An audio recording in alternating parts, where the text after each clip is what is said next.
FM এ শুনতে থাকুন। শুনছেন ভৌতিক 90.8।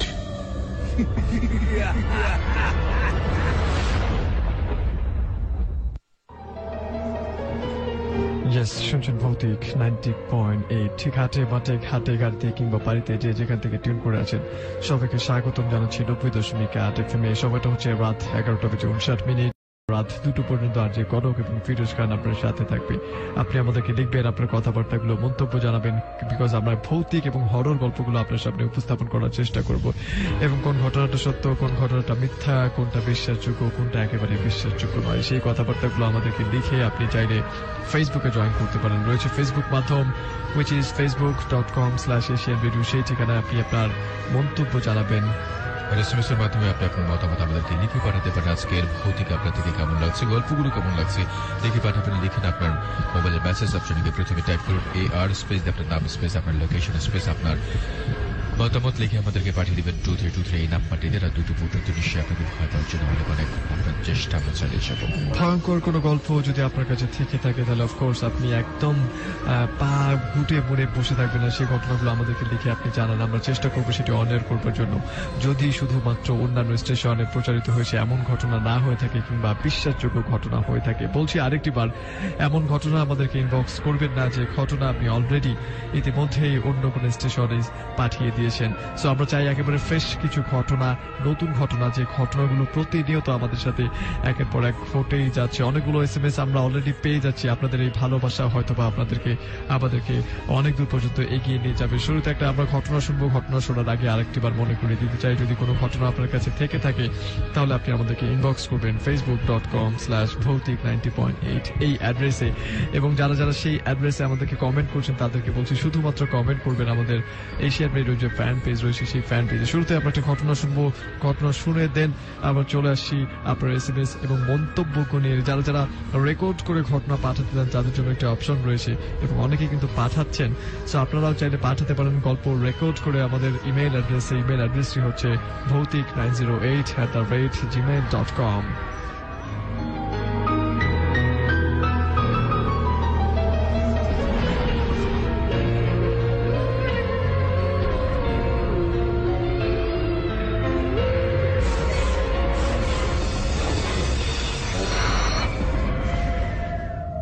আসসালামু আলাইকুম।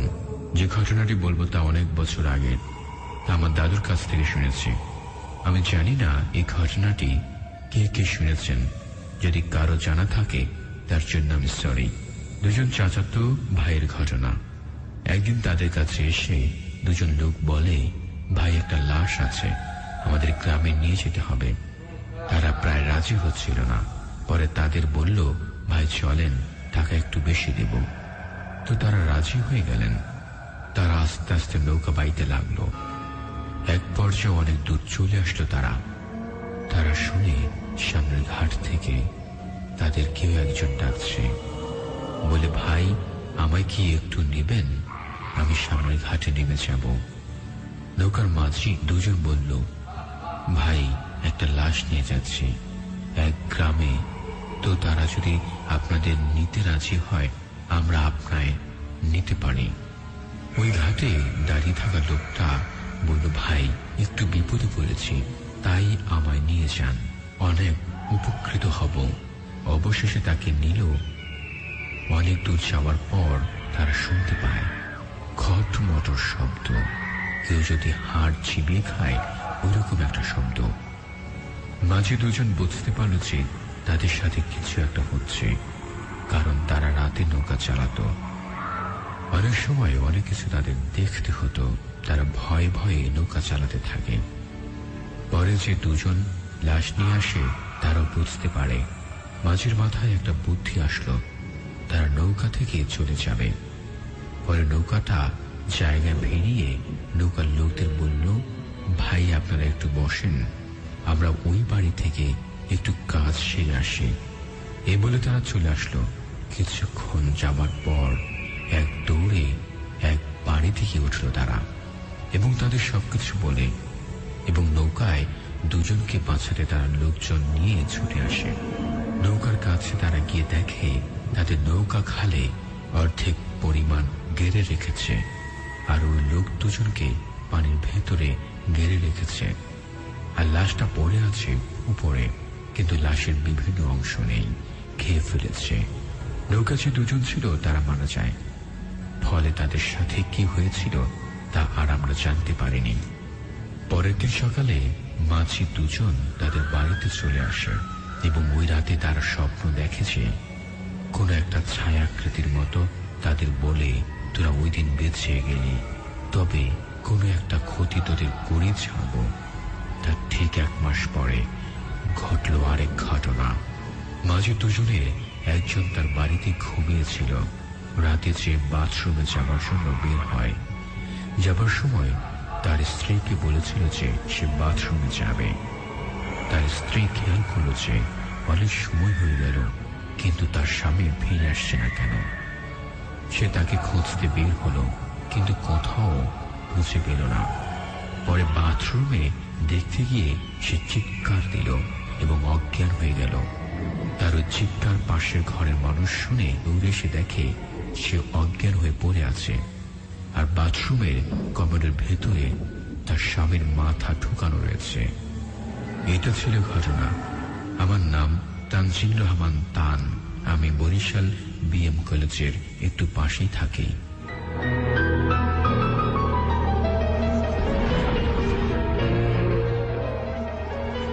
এটা আমরা প্রথম ঘটনাটা শুনে ফেললাম এবং আপনাদের ভেতর থেকে একজন এই ঘটনাটা আমাদেরকে লিখে পাঠাচ্ছেন।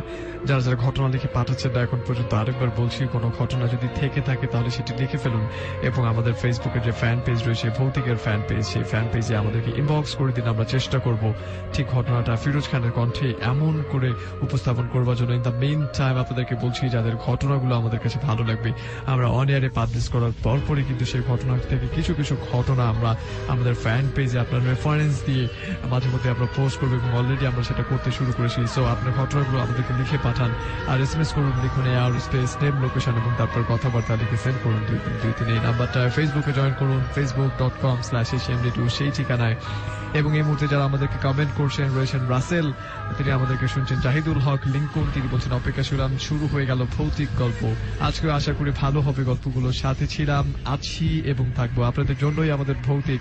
সো অফকোর্স আপনাকে সাথে থাকতে হবে। মোহাম্মদ মুহিবুল্লাহ SK শুনছি বাগেরহাট থেকে। আমার কমেন্ট না পড়া পর্যন্ত কমেন্ট করতেই থাকবো। অলরাইট, আপনার কমেন্টটা আমি ইতিমধ্যে পড়ে ফেলেছি এবং যারা যারা কমেন্ট করছেন তাদের মধ্যে SK জুনায়েদ হোসেন, তিনি আমাদের সাথে রয়েছেন। শুভ মির্জা, তিনি বলছেন ভাই আমি ঢাকা মন্দা থেকে বলছি, আপনাদের প্রোগ্রাম নিয়মিত listeners fan, wish you all the best ভৌতিক 90 point. Thank you so much. রয়েছেন আমাদের সাথে এই মুহূর্তে, তিনি বলেছেন হেই ভৌতিক মামারা। রয়েছেন আবির, বলছেন ভাই আজ আমার জন্মদিন, তাই সব বন্ধুরা পার্টি করে আপনাদের শো শুনছি। আশা করি আজকের গল্পগুলো ভয়ঙ্কর ভালো হবে। আজকে আপনাকে জানাচ্ছি ভৌতিক জন্মদিনের শুভেচ্ছা। রয়েছেন শুভ শিকদার, তিনি বলছেন অপেক্ষা করছিলাম। রয়েছেন ইমন আহমেদ, মাহিদ সহ আর অনেকগুলো বন্ধু। আমরা SMS এর মাধ্যমে অসংখ্য বন্ধুরা আমাদের সাথে যুক্ত আছে। লিখেছেন নাইম ফার্ম গেট থেকে হচ্ছে I am waiting for her story. Okay, নিশ্চয়ই আপনার অপেক্ষার প্রহর ভেঙেছে। আমাদের সাথে আছে হেলো, আমি সোহান খান, আমি কালতলা বাজার থেকে বলছে। তিনি ক্লাস 9 পড়ে হচ্ছে আর বলেছি it is the best program. Thank you so much. Rahim আছে আমাদের সাথে বাংলা বাজার থেকে। ডেবরা থেকে রসুল নগর থেকে আমাদের সাথে আছে সে এবং তার বন্ধু সাগর মিলে শুনছে, খুব ভয় পাচ্ছে। আমজাদ সরকার আছে আমাদের সাথে, কুমিল্লা থেকে অনেক ভয় লাগছে। শিশির আছে আমাদের সাথে ইব্রাহিমপুর থেকে, লিখছে ভাইয়া প্লিজ একটু। ওকে ঠিক আছে, আমরা চেষ্টা করছি। আমাদের সাথে দোলন আছে গাজীপুর থেকে, কাইনেস ফার্মা নিধি আছে আমাদের সাথে, সে ভয় পেতে চায়। নিশ্চয়ই রাত 2টো পর্যন্ত থাকলে নিশ্চয়ই আপনি কিছু না কিছু ভয় পাবেন। সুজন আছে আমাদের সাথে, ব্যাপারী, খুব ভালো লাগছে তার। রবিন আছে আমাদের সাথে টাঙ্গাইল থেকে, মুনা আছে আমাদের সাথে গোপীবাগ থেকে, শুনছে স্টোরিগুলো খুবই ভালো লাগছে আমাদের লিখেছে।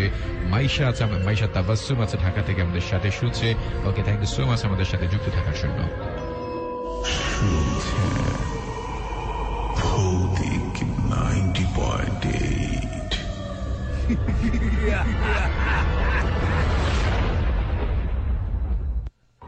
90.8 প্রিয় শ্রোতা, ভৌতিক 90.8 থেকে এই মুহূর্তে শুনছেন, আর যে কনক এবং ফিরোজ খান আপনার সাথে রয়েছি।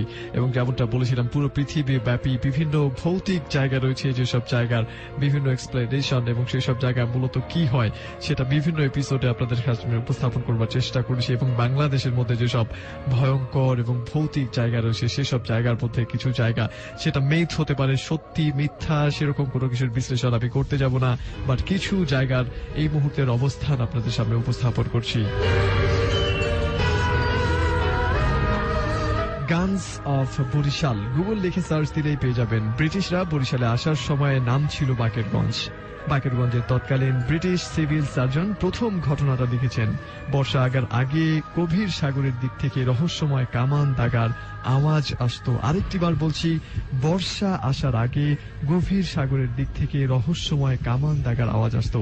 ব্রিটিশরা সাগরে জলদস্যু ভেবে খোঁজাখুঁজি করেও এই রহস্যের কোনো ভেদ করতে পারেনি তারা। এবং বর্তমান প্রেক্ষাপটে এই জিনিসটাকে যদি আমরা ভৌতিকে উপস্থাপন করি তাহলে অফকোর্স আমরা বলবো there is something which is very spiritual. So আমরা আরেকটা জায়গার কথা বলতে চাই, সেটা হচ্ছে বগা লেক। ইনফ্যাক্ট আমি বগা লেকে গিয়েছিলাম এবং সেখানে আমরা যখন গিয়েছিলাম তার কিছুদিন আগেই একটা বড় ইনসিডেন্ট ঘটেছে।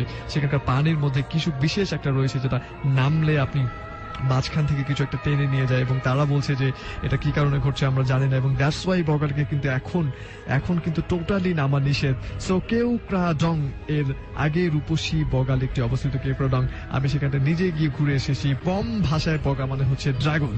বমদের রূপকথা অনুযায়ী অনেক আগে এই পাহাড়ে এক ড্রাগন বাস করত, ছোট ছোট বাচ্চাদের ধরে খেয়ে ফেলতো। রূপকথার গল্প, গ্রামের লোকেরা ড্রাগনকে হত্যা করলে তার মুখ থেকে আগুন আর প্রচন্ড শব্দ হয়ে পাহাড় বিস্ফোরিত হয়। রূপকথার ধরন শুনে মনে হয় এটা একটা আগ্নেয়গিরির অগ্নুৎপাত। উপজেলা পরিষদের লাগানো সাইনবোর্ড সরকারিভাবে এই রহস্যের কথা লেখা। এখনো এর গভীরতা কেউ বলতে পারে না। ইকোমিটারে 150 মিটার পর্যন্ত পাওয়া যায় এবং 50+ পর্যন্ত রয়েছে। বগা লেকের কথা বলছিলাম, যেটি প্রায় কত ফুটের উপরে ঠিক এক্সাক্ট আমি সেই ইনফরমেশনটা আপনাদেরকে দিতে পারছি না, বাট কেওক্রাডং 3000 ফুটের উপরে এবং তার অনেক নিচে এই বগা লেক অবস্থিত, এবং চারদিকে শুধু পাহাড় আর পাহাড়। যেখানটায় সিস্টেমেটিক্যালি পানি থাকার কথা না, পাহাড়ের মাঝখানে সেখানে পানি রয়েছে, এবং অনেকেই বাংলাদেশের টুরিস্ট যারা রয়েছে তারা সেখানটায় ঘুরতে যায়। প্রতি বছর রহস্যময় ভাবে বগা লেকের পানির রং কয়েকবার পাল্টে যায়। যদিও কোনো কোনো ঝর্ণা নেই, তবুও লেকের পানি চেঞ্জ হলে আশেপাশের লেকের পানিও চেঞ্জ হয়। হয়তো আন্ডারগ্রাউন্ড রিভার থাকতে পারে, রহস্যভেদ এখন পর্যন্ত হয়নি। আরেকবার বলছি, বগা লেকের কথা, যেটার গভীরতা এখন পর্যন্ত ঠিকঠাক মতো পাওয়া যায়নি এবং সবসময়ই পানি থাকে সেখানে, যেটা সত্যি খুব বেশি রকমের রহস্য বহন করে। আমি ব্যক্তিগতভাবে সেটা মনে করি। এআর লিখে স্পেস নেম লোকেশন এবং তারপর কথাবার্তা 2323 এই নাম্বারটা সেন্ড করবেন। আর একটা স্টোরি শুনবো ফিরোজ খানের কণ্ঠে, পরপর ফিরে আসি আপনার কথাবার্তাগুলো নিয়ে।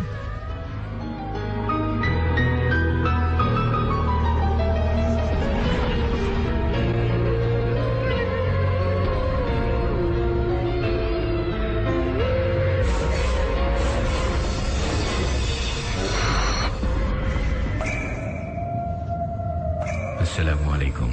আমি রূপগঞ্জ থেকে ইমন আহমেদ মামুন বলছিলাম। আমি সরাসরি আমার ঘটনায় চলে যাচ্ছি। আমি এবার ইন্টার সেকেন্ড ইয়ারে পড়ি। আমি যখন ক্লাস 10-এ পড়তাম তখন আমার সাথে এই ভয়ঙ্কর ঘটনাটি ঘটেছিল। বলে রাখা ভালো, আমি ফিজিক্সে খুব কাঁচা ছিলাম। আশেপাশে কোনো ভালো টিচার পাইনি বলে আমার বাসা থেকে অনেক দূরে গিয়ে প্রাইভেট পড়তে হতো। তাই বাধ্য হয়ে হেঁটে প্রতিদিন প্রাইভেট পড়তে যেতাম। তখন আমার প্রি টেস্ট পরীক্ষা চলছিল। আমি যে স্যারের কাছে প্রাইভেট পড়তাম তার দিনে পড়ানোর কোনো সময় ছিল না, তাই সন্ধ্যায় আমাকে পড়াতো, আর আমি সন্ধ্যার পরেই তার কাছে পড়তে যেতাম। প্রতিদিনের মতো সেদিনও প্রাইভেট পড়ে বাসায় ফিরছিলাম, কিন্তু সেদিন একটু দেরি হয়ে যাওয়াতে নদীর পার যাওয়ার সময় কোনো নৌকা পাচ্ছিলাম না। আবার সেদিন খুব বৃষ্টি হচ্ছিল, তাই নৌকা পাচ্ছিলাম না। অনেকক্ষণ পর একটা নৌকা পেলাম, তখন রাত 11টা বাজে। তাই আমি নৌকা চালককে বললাম আমাকে ঘাটে পৌঁছে দিতে, কিন্তু উনি কোনো মতেই রাজি হলেন না। আমি একাই ছিলাম, তাই আমাকে নিয়ে নৌকা ভাসিয়ে দিলেন তিনি। উনি নানা ধরনের কথা বলছিলেন, কিন্তু অন্ধকারে ওনার মুখটা দেখা যাচ্ছিল না। তাই আমি এবার মোবাইলের লাইটটা চালানোর ট্রাই করি। ওনার মুখ মুখটা দেখার জন্য, বাট লাইটটা কোনো মতেই জ্বলছিল না। তখন আমি একটু একটু ভয় পেতে শুরু করি। এমনকি নৌকা দিয়ে নদী পার হতে 7 থেকে 8 মিনিট সময়, কিন্তু সেদিন 1 মিনিটের কম সময়েও নদী পার হয়ে গেলাম। তখনই আমি বুঝতে পারি it is a super natural power. যখন নৌকাটি পারে এসে পৌঁছায়, আমি ওনাকে ভাড়া দিতে গেলাম। উনি বলে ওনার ভাড়া চাই না, একটু রক্ত দিলে হবে, ওনার নাকি খুব খিদা, 2 দিন যাবৎ কিছুই খায়নি। তখন আমি খুব ভয় পেয়ে ওনার ভাড়া না দিয়ে নৌকা থেকে দৌড়ে নেমে যাই। তারপর দৌড়াতে শুরু করি। সামনে সেই লোকটাকেই দেখতে পাই। সে আস্তে আস্তে আকারে বড় হতে যাচ্ছে আর বলছে ওনার ভাড়া না দিয়ে আমি কোনো মতেই পালাতে পারবো না। ওনার আকৃতি দেখে আমি আর ঠিক থাকতে পারলাম না। আমি সেখানেই জ্ঞান হারিয়ে ফেলি। সকালে আমাকে আমাদের বাড়ির একজন উদ্ধার করে। বাসায় ফিরে সব ঘটনা আমি আম্মুকে বলি। আম্মু যখন আমাদের ঘাটের মাঝিওয়ালাকে সেদিন রাতের কথা জিজ্ঞেস করে, তখন তিনি বলে ওঠেন বৃষ্টি নামার কারণে নাকি সে 10টা বাজে বাসা চলে গেছিলেন। সেদিন তাহলে কে আমাকে নদী পার করে দিয়েছিল? সেই ঘটনার আজও কোনো উত্তর আমি খুঁজে পাইনি। এরপর থেকে আমি প্রায় অজ্ঞান হয়ে পড়ি। ঘটনাটি ঘটার পরের দিনও আমি জ্ঞান হারিয়ে হাসপাতালে ভর্তি ছিলাম। তাই 3টি প্রি টেস্ট পরীক্ষাও দিতে পারিনি। ঘটনাটি এই ছিল আমার কাছে আমার নিজের সাথে ঘটে যাওয়া ঘটনা।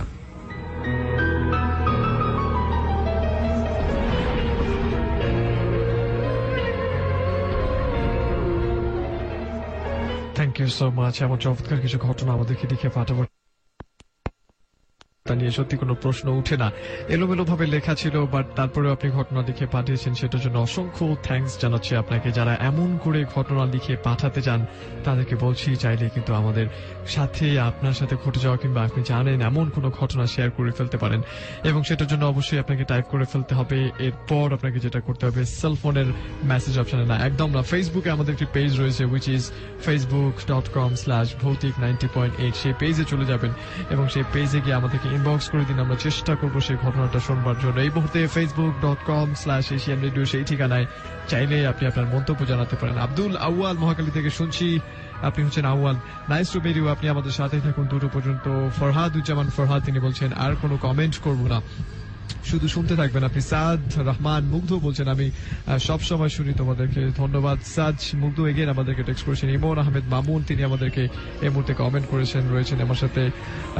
শিমুল সম্রাট রাজবাড়ি থেকে, কনক ভাই আমি তোমার অনেক বড় একজন ফ্যান, কেমন আছো? আলহামদুলিল্লাহ অনেক ভালো আছি। স্বর্ণা আক্তার বলছেন আমি আছি আশুলিয়া জামগড়া থেকে শুনছি, ভয় লাগছে এবং আরো ভয় পেতেছেন। অফকোর্স আপনি যদি থাকেন 2টো পর্যন্ত হোপফুলি ভয়টাও পেয়ে যাবেন। জাহিদ হাসান বলছেন হ্যালো, হাই আপনাকে জানাচ্ছি। মুখলেসুর রহমান তিনি বলছেন আমাদেরকে তিনি সাথে রয়েছেন। আর মাহমুদ বলছেন তিনি আমাদের সাথে রয়েছেন। সম্রাট রয়েছেন আমাদের সাথে, ইনসান, নিশাদ জাহান, আরাধা আমাদের সাথে রয়েছেন, মুখলিসুর রহমান আমাদের সাথে রয়েছেন। এমনি করে অনেকগুলো বন্ধু আমাদেরকে কমেন্ট করেছেন। তানভীর হাসান তিনি বলছেন নাইস। এবং কারা কে কি বলছে কমেন্টের মাধ্যমে আপনাদের বলছি কমেন্ট এবং SMS এর মাধ্যমে আপনি আমাদের সাথে যুক্ত হতে পারেন, লিখতে পারেন আজকের এই ভৌতিক আপনার থেকে কেমন লাগছে, ঘটনাগুলো কেমন ভয় পাচ্ছেন নাকি, আপনার মতামত নিশ্চয়ই আমরা প্রত্যাশা করি। লিখুন আপনার সেলফোনের মেসেজ অপশনে গিয়ে প্রথমে টাইপ করুন AR স্পেস আপনার নাম স্পেস আপনার লোকেশন স্পেস আপনার কথাবার্তাগুলো লিখে পাঠিয়ে দিবেন 2323 এই নাম্বারটিতে। লিখেছে টিপু সুলতান আছে আমাদের সাথে, অনেক ভয় পাচ্ছে। জুবের আছে টঙ্গী থেকে, ভালো লাগছে। রহিম আছে আমাদের সাথে বাংলা বাজার থেকে, 12টা বাজবে আজকে এমনটাই বলেছে। মুশফিকা আছে, ফেরদৌস লিখেছে আমাদের সাথে আছেন, আমাদের সাথে নিউটন আছে আমাদের সাথে কালাচাঁদপুর থেকে, ভাইয়া তোমাদের সাথে আছে, রাত 2টো পর্যন্ত থাকবো। হৃদয় আছে আমাদের সাথে ঢাকা থেকে, ইট ইজ এ কুল শো এমনটা লিখেছে। ইহানা আছে আজিমপুর থেকে, লিখছে আমাদের সাথে আছে, থাকবে আর ওয়েট করছিল কখন শুরু হবে। ইব্রাহিম আছে আমাদের সাথে ময়মনসিং থেকে, নতুন বন্ধু স্বাগত জানাচ্ছে আপনাকে ভৌতিক 90.8। রবি আছে আমাদের সাথে ময়মনসিং থেকে, কানিস ফাতেমা নীতি বলেছে রাত 2টো পর্যন্ত থাকবো। রবি আছে আমাদের সাথে, মামুন আছে টঙ্গী থেকে, ফার্স্ট স্টোরিটা অনেক ভালো লাগছে। বাদশাহ আছে আমাদের সাথে, ফতুল্লাহ লামাপাড় লালপুর থেকে আমাদের সাথে আছে, ঘটনাগুলো খুবই ভালো জুরাইন থেকে অনেক ভয়ের হবে আজকের ভৌতিক অনুষ্ঠান। এমনকি দেখছি তন্ময় আছে আমাদের সাথে ব্রাহ্মণবাড়িয়া থেকে। প্রথম গল্পটি তার সুপার ডুপার ছিল, এমনটি লিখেছে। তার বয়স হচ্ছে 15 বছর। শুভ আছে আমাদের সাথে। আজ তার যাত্রাবাড়ি থেকে লিখেছে তার আজকে বার্থডে। আপনাদের জন্মদিনের অনেক শুভেচ্ছা। আমাদের সাথে জুবের আছে, মনির, সুমন আছে আমাদের সাথে, জিলাস আছে আমাদের সাথে, জালিশ মতিঝিল থেকে লিখেছে অনেক ভয় বাজে। তানভীর আছে আমাদের সাথে, রাইসুল ইসলাম আছে আমাদের সাথে, রবি জুরাইন থেকে আমাদের সাথে আছে, অধুর আছে আমাদের সাথে, আরাধ্যা আছে আমাদের সাথে, নারায়ণগঞ্জ থেকে আমাদের সাথে আছে। থ্যাংক ইউ সো মাচ সবগুলো বন্ধুদেরকে আমাদের সাথে যুক্ত থাকার জন্য। ভৌতিক 90.8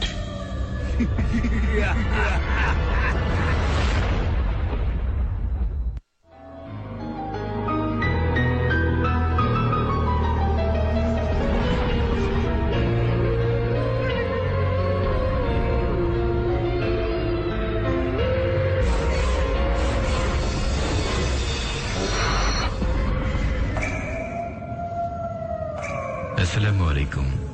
আমার নাম রোমিও হৃদয়। আমি পিরোজপুর জেলার সদরে থাকি। আমি আপনাদের একজন নিয়মিত শ্রোতা। এই গেল শীতের ছুটিতে নানা বাড়ি কাউখালী বেড়াতে গিয়েছিলাম। শীতের দিন তাই সব বন্ধুরা মিলে আড্ডা দিতে দিতে সন্ধ্যা পার হয়ে গেল। এর মধ্যে তাওসিফ বলে ওঠে, চল আজ রাতে রস চুরি করে পায়েস খাই। আমিও বলে উঠলাম চল। সাথে শাহাদাত, ইব্রাহিম, ইমরান, তহিদুল, শুভ সায় দিল। অনিক বলল না। সবার চাপাচাপিতে অনিকও রাজি হয়ে গেল। মাত্র এশারে আজান দিল। আর একটু পর গেলে হয় না?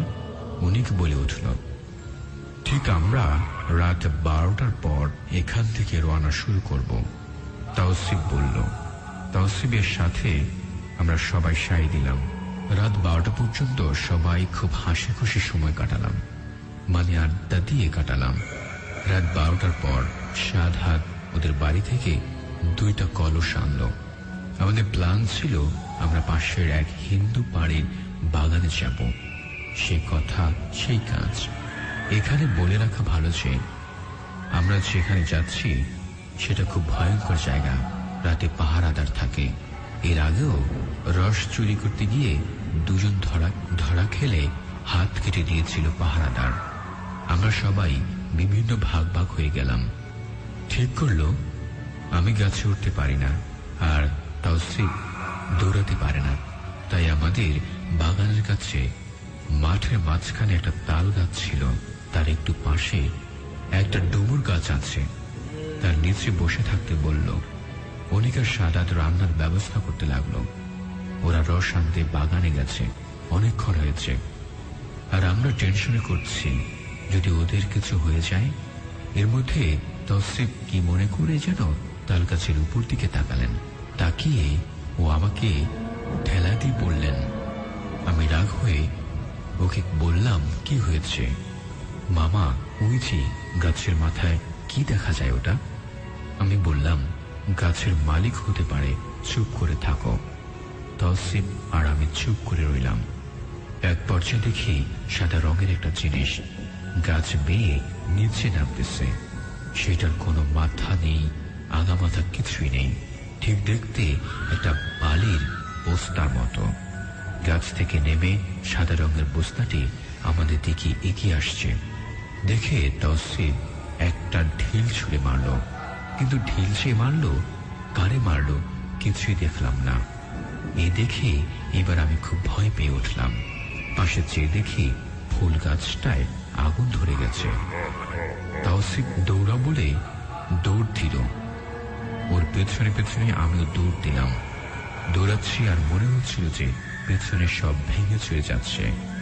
তাওসিফ বলল, মামা পেছনে তাকানোর সময় নেই, আগে দৌড়াতে থাকো। আমরা দৌড়াতেই থাকলাম। কতক্ষণ যে দৌড়াচ্ছিলাম আমাদের খেয়ালই ছিল না। শেষমেশ আমরা নানার বাড়ি দেখতে পেলাম। দৌড়াতে দৌড়াতে নানুর বাড়ির পেছনের পুকুরে গিয়ে পড়লাম। পড়ার সময় ধপ করে একটা শব্দ পেলাম। তারপর চোখ খুলে দেখি ফজরের আজান দিয়েছে। আমি আর তাওসিফ এক ঘাটে। বের হয়ে জানতে পারলাম পুকুরের পাড়ের শব্দ পেয়ে নানার সহ পাশের বাড়ির লোকজন আমাদেরকে উদ্ধার করে আমাকে পুকুরের একটা ডাব গাছের ডাল ধরে ঝুলতে থাকতে দেখে, আর তৌসিফকে পাশের একটা ছোট খালের মতো সেখানে হাবুডুবু খেতে দেখা যায়। সকালে আমাদের এক নামকরা হুজুরের কাছে নিয়ে যাওয়া হয়। হুজুর বলেই এটা একটা বদচিন ছিল এবং আল্লাহর কৃপায় আপনারা প্রাণে বেঁচে ফিরেছেন। হুজুর আমাদের পানি পড়া তাবিজ দেন। পরের রাতে আমি ও তৌসিফ স্বপ্নে দেখতে পাই সে চিন্তা আমাদেরকে বলছে এবারের মতো বেঁচে গেলি।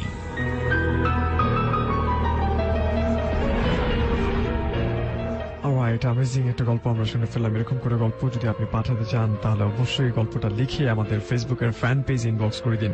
এবং যাদের কাছে শুধুমাত্র সত্য ঘটনা রয়েছে, আনকমন ঘটনা, যে ঘটনাগুলো অন্য কোনো রেডিও স্টেশনে কিংবা অন্য কোথাও আপনি এখন পর্যন্ত দেননি, সেরকম ঘটনাগুলো লিখে facebook.com/ভৌতিক90.8 সেই পেজে যদি আমাদেরকে ইনবক্স করেন, দেন আমরা চেষ্টা করবো সেখান থেকে সেই ঘটনাগুলো শুনবার জন্য। রয়েছে আরো আমরা আজকে বিভিন্ন সেগমেন্টে যাবো, বাট এই মুহূর্তে যারা শুনছেন তারা কিন্তু আমাদেরকে ফেসবুকে কমেন্ট করছেন। যারা যারা স্টোরি লিখে পাঠাতে চান তাদের জন্য একটা অপশন রয়েছে, এবং এর বাইরে যারা গল্প রেকর্ড করে পাঠাতে চান তাদের জন্য ইমেল রয়েছে, এবং ইমেল অ্যাড্রেসটি হচ্ছে ভৌতিক908@gmail.com।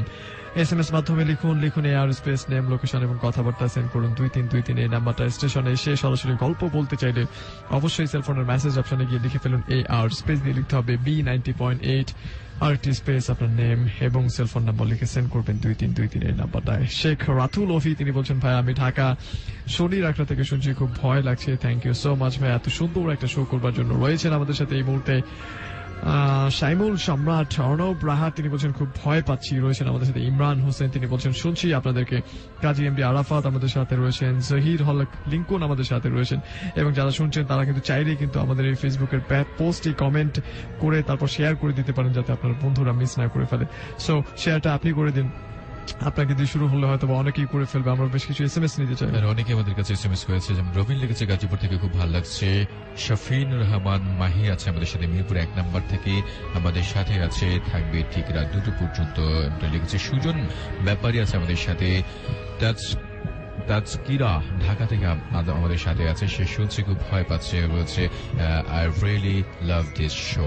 Thank you so much. Rosy Rumu আছে আমাদের সাথে, রামপুরা থেকে সাথে আছে রাত 2টো পর্যন্ত। Thank you so much. আমাদের সাথে আছে রোহান ফ্রম আজিমপুর থেকে। আমরা আমাদের SMS কেন বলছি না, আমরা লিখছি। আমাদের সাথে আছে হুমায়ুন কবির আছে আমাদের সাথে, থ্যাংক ইউ সো মাচ। 2টো পর্যন্ত থাকবে।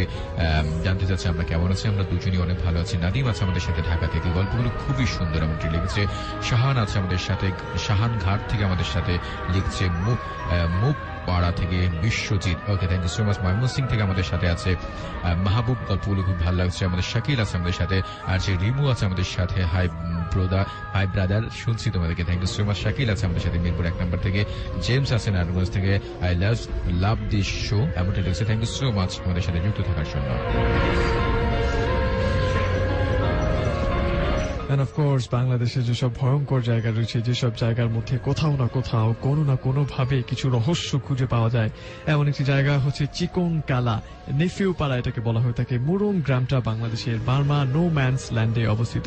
নো ম্যানস ল্যান্ড, আরেকটি বার বলছি, নো ম্যানস ল্যান্ড। যারা বুঝেন না তাদেরকে বলছি, বাংলাদেশ মায়ানমারের মধ্যে যে সীমান্ত রয়েছে এবং সেই সীমান্তবর্তী মাঝখানে কিছু জায়গা থাকে, যে জায়গাগুলো সাধারণত না বাংলাদেশের না মায়ানমারের, এবং এই জায়গাগুলোতেই সাধারণত নো ম্যানস বলা হয়ে থাকে। মুরুং গ্রামটা বাংলাদেশ বার্মার নো ম্যানস ল্যান্ডে। আমি এখানে মৃত চিতাবাঘের ছাল দেখেছি, একজন লিখেছেন, এবং তার মতো করে পড়ছি। দুপুর 12টায় বুনো, চাতালো, শুকর, ময়ূর দেখেছি। দিনের বেলাতেই বার্কিং ডিয়ার আর ভাল্লুকের ডাক শুনেছি। কাছের মোরং গ্রাম চিকন কালার লোকেরা বলে প্রতি বছর নাকি হঠাৎ কোনো জানান না দিয়ে বনের ভেতর রহস্যময় ধূপধাপ আওয়াজ আসে। শিকারীরা আওয়াজটা শুনলেই সবাই দৌড়ে বন থেকে পালিয়ে যায়, কিন্তু প্রতি বছরেই কয়েকজন পিছিয়ে পড়ে যায়। যারা পিছিয়ে পড়ে তারা আর ফিরে আসে না। কয়েকদিন পরে তাদের মৃতদেহ পাওয়া যায়। শরীরের আঘাতের চিহ্ন নেই, শুধু চেহারায় ভয়ঙ্কর আতঙ্কের ছাপ দেখা যায়। এবং আমি নিজে যে কেওক্রাডং-এ গিয়েছিলাম, সেখানে যাওয়ার পর মাইলের পর মাইল, জায়গার পর জায়গা সাধারণত ফাঁকা হয়ে থাকে এবং নো ম্যানস ল্যান্ড নামক যেসব গ্রাম রয়েছে, সেই সব গ্রামগুলো ঢাকায় যারা আমরা থেকে অভ্যস্ত তারা দেখলে একটু বুঝবেন হয়তো বা যে এখানে মানুষ কিভাবে থাকে, না ইলেকট্রিসিটি রয়েছে, না কোনো যোগাযোগ ব্যবস্থা রয়েছে, না ভালো কোনো রাস্তা রয়েছে। এনিওয়েজ, সেখানে খুব মানুষও একেবারে কম। সো খুব দুঃসাহসিক মানুষগুলোই সেখানটায় থাকে এবং যারা ভৌতিক এ ধরনের শোগুলো শুনে একটু বেশি পছন্দ করেন, অ্যাডভেঞ্চার যদি প্রিয় হয়ে থাকে, তাহলে সেই রকম জায়গায় গিয়ে একটা রাত কাটাতে পারেন। আই গেস নতুন কোনো এক্সপিরিয়েন্স আপনি পেয়ে যাবেন। ঠিক এই মুহূর্তে আমরা নেক্সট স্টোরিতে চলে যাব। আপনি স্টোরি লিখে পাঠাতে চাইলে আমাদেরকে লিখবেন, লিখে তারপর facebook.com/bhautik908 এই ঠিকানায় আমাদেরকে ইনবক্স করে দিবেন। এবং যাদের কাছে এই মুহূর্তে কমেন্ট রয়েছে, কোন স্টোরিটা বেশি বিশ্বাসযোগ্য মনে হচ্ছে, কোন স্টোরিটা একেবারেই বিশ্বাসযোগ্য না, সেই কথাবার্তাগুলো লিখে আমাদেরকে কমেন্ট করবেন facebook.com/bhautik এশিয়ান রেডিও এই ঠিকানায়।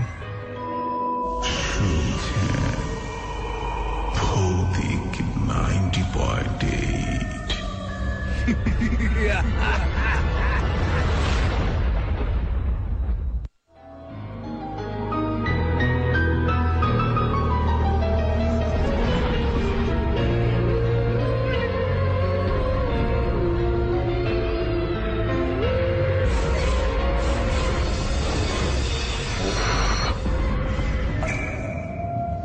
ভাইয়া আসসালামু আলাইকুম। 1996 সাল, ময়মনসিংহ মেডিকেল কলেজ। ঘটনাটি আমার নানার কাছ থেকে শোনা। কতখানি সত্য তা আমার জানা নাই, তবে ঘটনাটি সত্য বলা চলে, কারণ তখন আমি বেশ ছোট ছিলাম এবং ঘটনাটি আমার নানা নিজে চোখে দেখেছিলেন। দুই বান্ধবী মিলি এবং মমতা ছোটবেলা থেকে দুজনে একসাথে পড়াশোনা করতেন। মেডিকেল কলেজে একসাথেই ভর্তি হয়েছেন, এক রুমে থাকে। দুজনের পরিচয় ছোটবেলা থেকেই, তাই সব কাজ দুজনে একসাথে করত। একদিন মর্গে প্র্যাকটিক্যালের কাজ পড়ল, দুজনে একসাথে। লাশ কেটে পোস্টমর্টেম করা শেখানো হচ্ছে। মিলি থেকে মমতা একটু ভালো ছাত্রী। মমতা মনোযোগ দিয়ে লাশ কাটছিলেন। ক্লাস শেষে সবাই মর্গ থেকে বের হলেও মমতা খেয়াল করল না। সে মনে করল মিলি তার পাশে আছে। মর্গ থেকে বাইরে বোঝা যাচ্ছিল না যে এখন দিন না রাত। এদিকে মিলি মনে করল যে মমতা রুমে চলে গেছে। কথাটা বলতে ভুলে গেছিলাম। দিনটি ছিল বৃহস্পতিবার, শুক্রবার কলেজ বন্ধ। এদিকে মমতাকে ভেতরে রেখে মর্গের দরজা বন্ধ করে দেওয়া হয়। শনিবার মর্গের দরজা খুলতে গিয়ে ভেতরে অস্বাভাবিকভাবে শব্দ শোনা যায়। ভেতরে গিয়ে দেখা যায় যে তা হল মমতা অস্বাভাবিক আচরণ করছেন। ওকে দেখতে অনেকখানি হিংস্র প্রাণীর মতো মনে হচ্ছিল। ওর মাথার চুল সাদা হয়ে গেছে এবং মর্গে যত লাশ ছিল সব কটা ছিল ছিন্ন বিচ্ছিন্ন। মমতাকে দেখে চেনা যাচ্ছিল না। যাকে দেখছিল তাকে সে আক্রমণ করে ছুটে আসত। শেষ পর্যন্ত মমতাকে গুলি করে মারা হয়। মমতাকে মারতে গুলি লেগেছিল 11টি। এই ঘটনায় 2 মাস পর মিলি আত্মহত্যা করে মারা যায়, কারণ মিলি মনে করত মমতা ওর কারণেই মারা গিয়েছে। ওই মর্গে এরপর কখনো আর ক্লাস হয় না। ভাইয়ারা, ভালো লাগলে পড়ে শোনাবেন। এই ছিল আমার ঘটনা। জাকারিয়া খান, বরিশাল থেকে।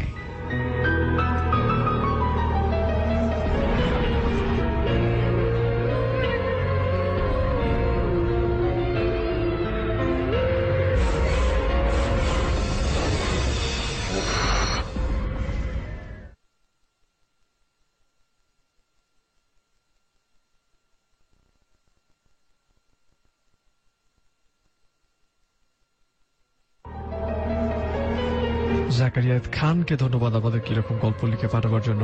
এবং আরেকটিবার মনে করে দিচ্ছি, বারবার মনে করে দিচ্ছি, আপনারা যারা এরকম গল্প জানেন তারা আমাদেরকে গল্প লিখে পাঠান। বেসিক্যালি গল্প না, আপনারা জানেন এমন কোনো ঘটনা, আর অফকোর্স সত্য ঘটনা অন্য কোনো স্টেশনে এখন পর্যন্ত পাঠাননি। আমাদের অ্যাড্রেসটি হচ্ছে facebook.com/bhautik90.8।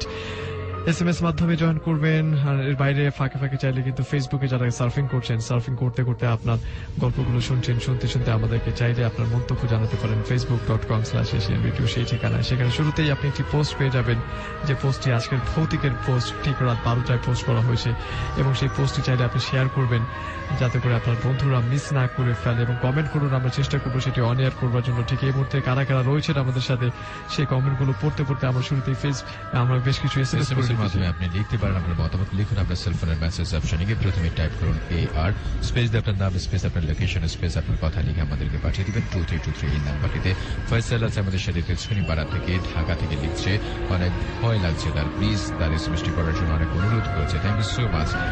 শরীয়তপুর থেকে আমাদের সাথে আছে সালমান, অনেক ভয় লাগছে সে এবং তার বোন দাদা, আমরা দুজন তোমাদের গল্পগুলো শুনছি, খুবই ভয় লাগছে। আমাদের সাথে আছে মোহাম্মদপুর থেকে, আমাদের সাথে আছে রোমান, অনেকক্ষণ ধরেই সে অপেক্ষা করছিল কখন এই প্রোগ্রামটি শুরু হবে, আর এরকম একটি শো করার জন্য এশিয়ান রেডিওকে অনেক থ্যাংকস জানাচ্ছি, ওয়েলকাম আপনাকে।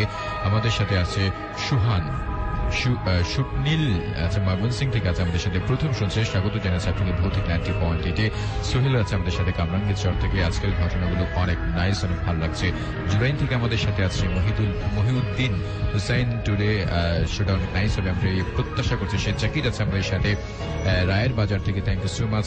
প্রতিদিন শুনে নিয়মিত লিসেনার আমাদেরকে লিখছে। মানিক আছে আমাদের সাথে লালবাগ থেকে, বিপ্লব আছে আমাদের সাথে বান্ডার থেকে, আশা করছি শোগুলো অনেক ভালো হবে শোটা। ওকে, রাকিব আছে আমাদের সাথে মোহাম্মদপুর থেকে, লাভলি আছে আমাদের সাথে, লাভার বয় জাকারি আছে আমাদের সাথে আলামিন আছে ঢাকা থেকে, আই লাভ ভৌতিক এমডি লিখেছে। মাই ফয়সাল আছে আমাদের সাথে, এমডি জুবাইর আছে আমাদের সাথে, এমডি মোবারক হুসাইন আছে আমাদের সাথে, মুরসালিন আছে গুলশান 2 নম্বর থেকে, রাব্বি আছে আমাদের সাথে ময়মন সিং থেকে, একা ঘরে লাইট অফ করে শুনছে, প্রথম থেকে শুনছে। সাদ আছে আমাদের সাথে ঢাকা কামরাঙ্গীর চর থেকে, অনেক ভালো লাগছে। এমডি বাবু আছে আমাদের সাথে, আই এম নিউ ফ্রেন্ড, আপনাকে স্বাগত জানাচ্ছি ভৌতিক 90.8-এ লিখেছে। প্রতি সবসময় আমাদেরকে শুনে, থ্যাংক ইউ সো মাচ আমাদের সাথে যুক্ত থাকার জন্য। ফেসবুকে অনেকে লিখছেন, শাহিন আলম তিনি আমাদের সাথে রয়েছেন, সনেট মাহমুদ রয়েছেন আমাদের সাথে, মামুন জিএমডি আরাফা তিনি বলছেন ভাই রেডিও নেট প্রবলেম করছে।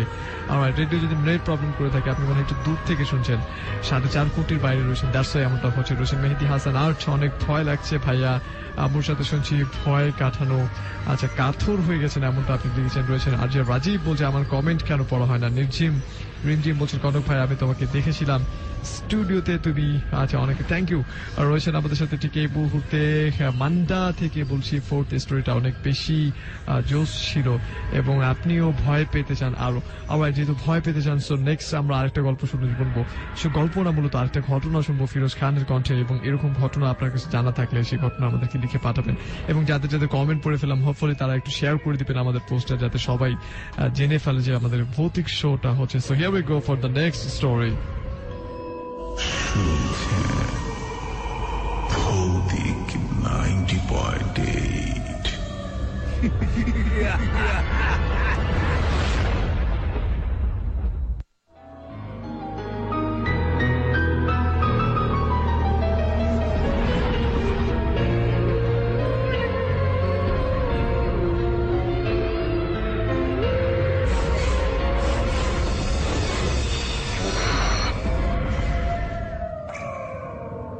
ভাইয়া আসসালামু আলাইকুম।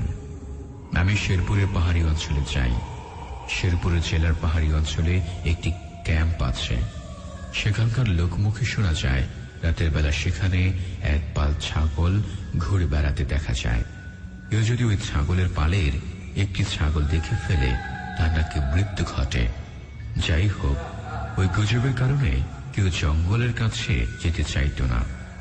যাই হোক, ওই গুজবের কারণে পার্থপক্ষে কেউ জঙ্গলের কাছে যেতে চাইত না।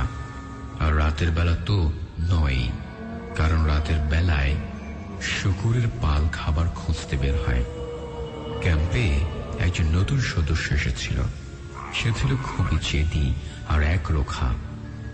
সে ওই গুজবটা শুনে সিদ্ধান্ত নিল ও রাতের বেলা ওই জঙ্গলে যাবে আর গুজবটাকে ভুয়া প্রমাণিত করবে।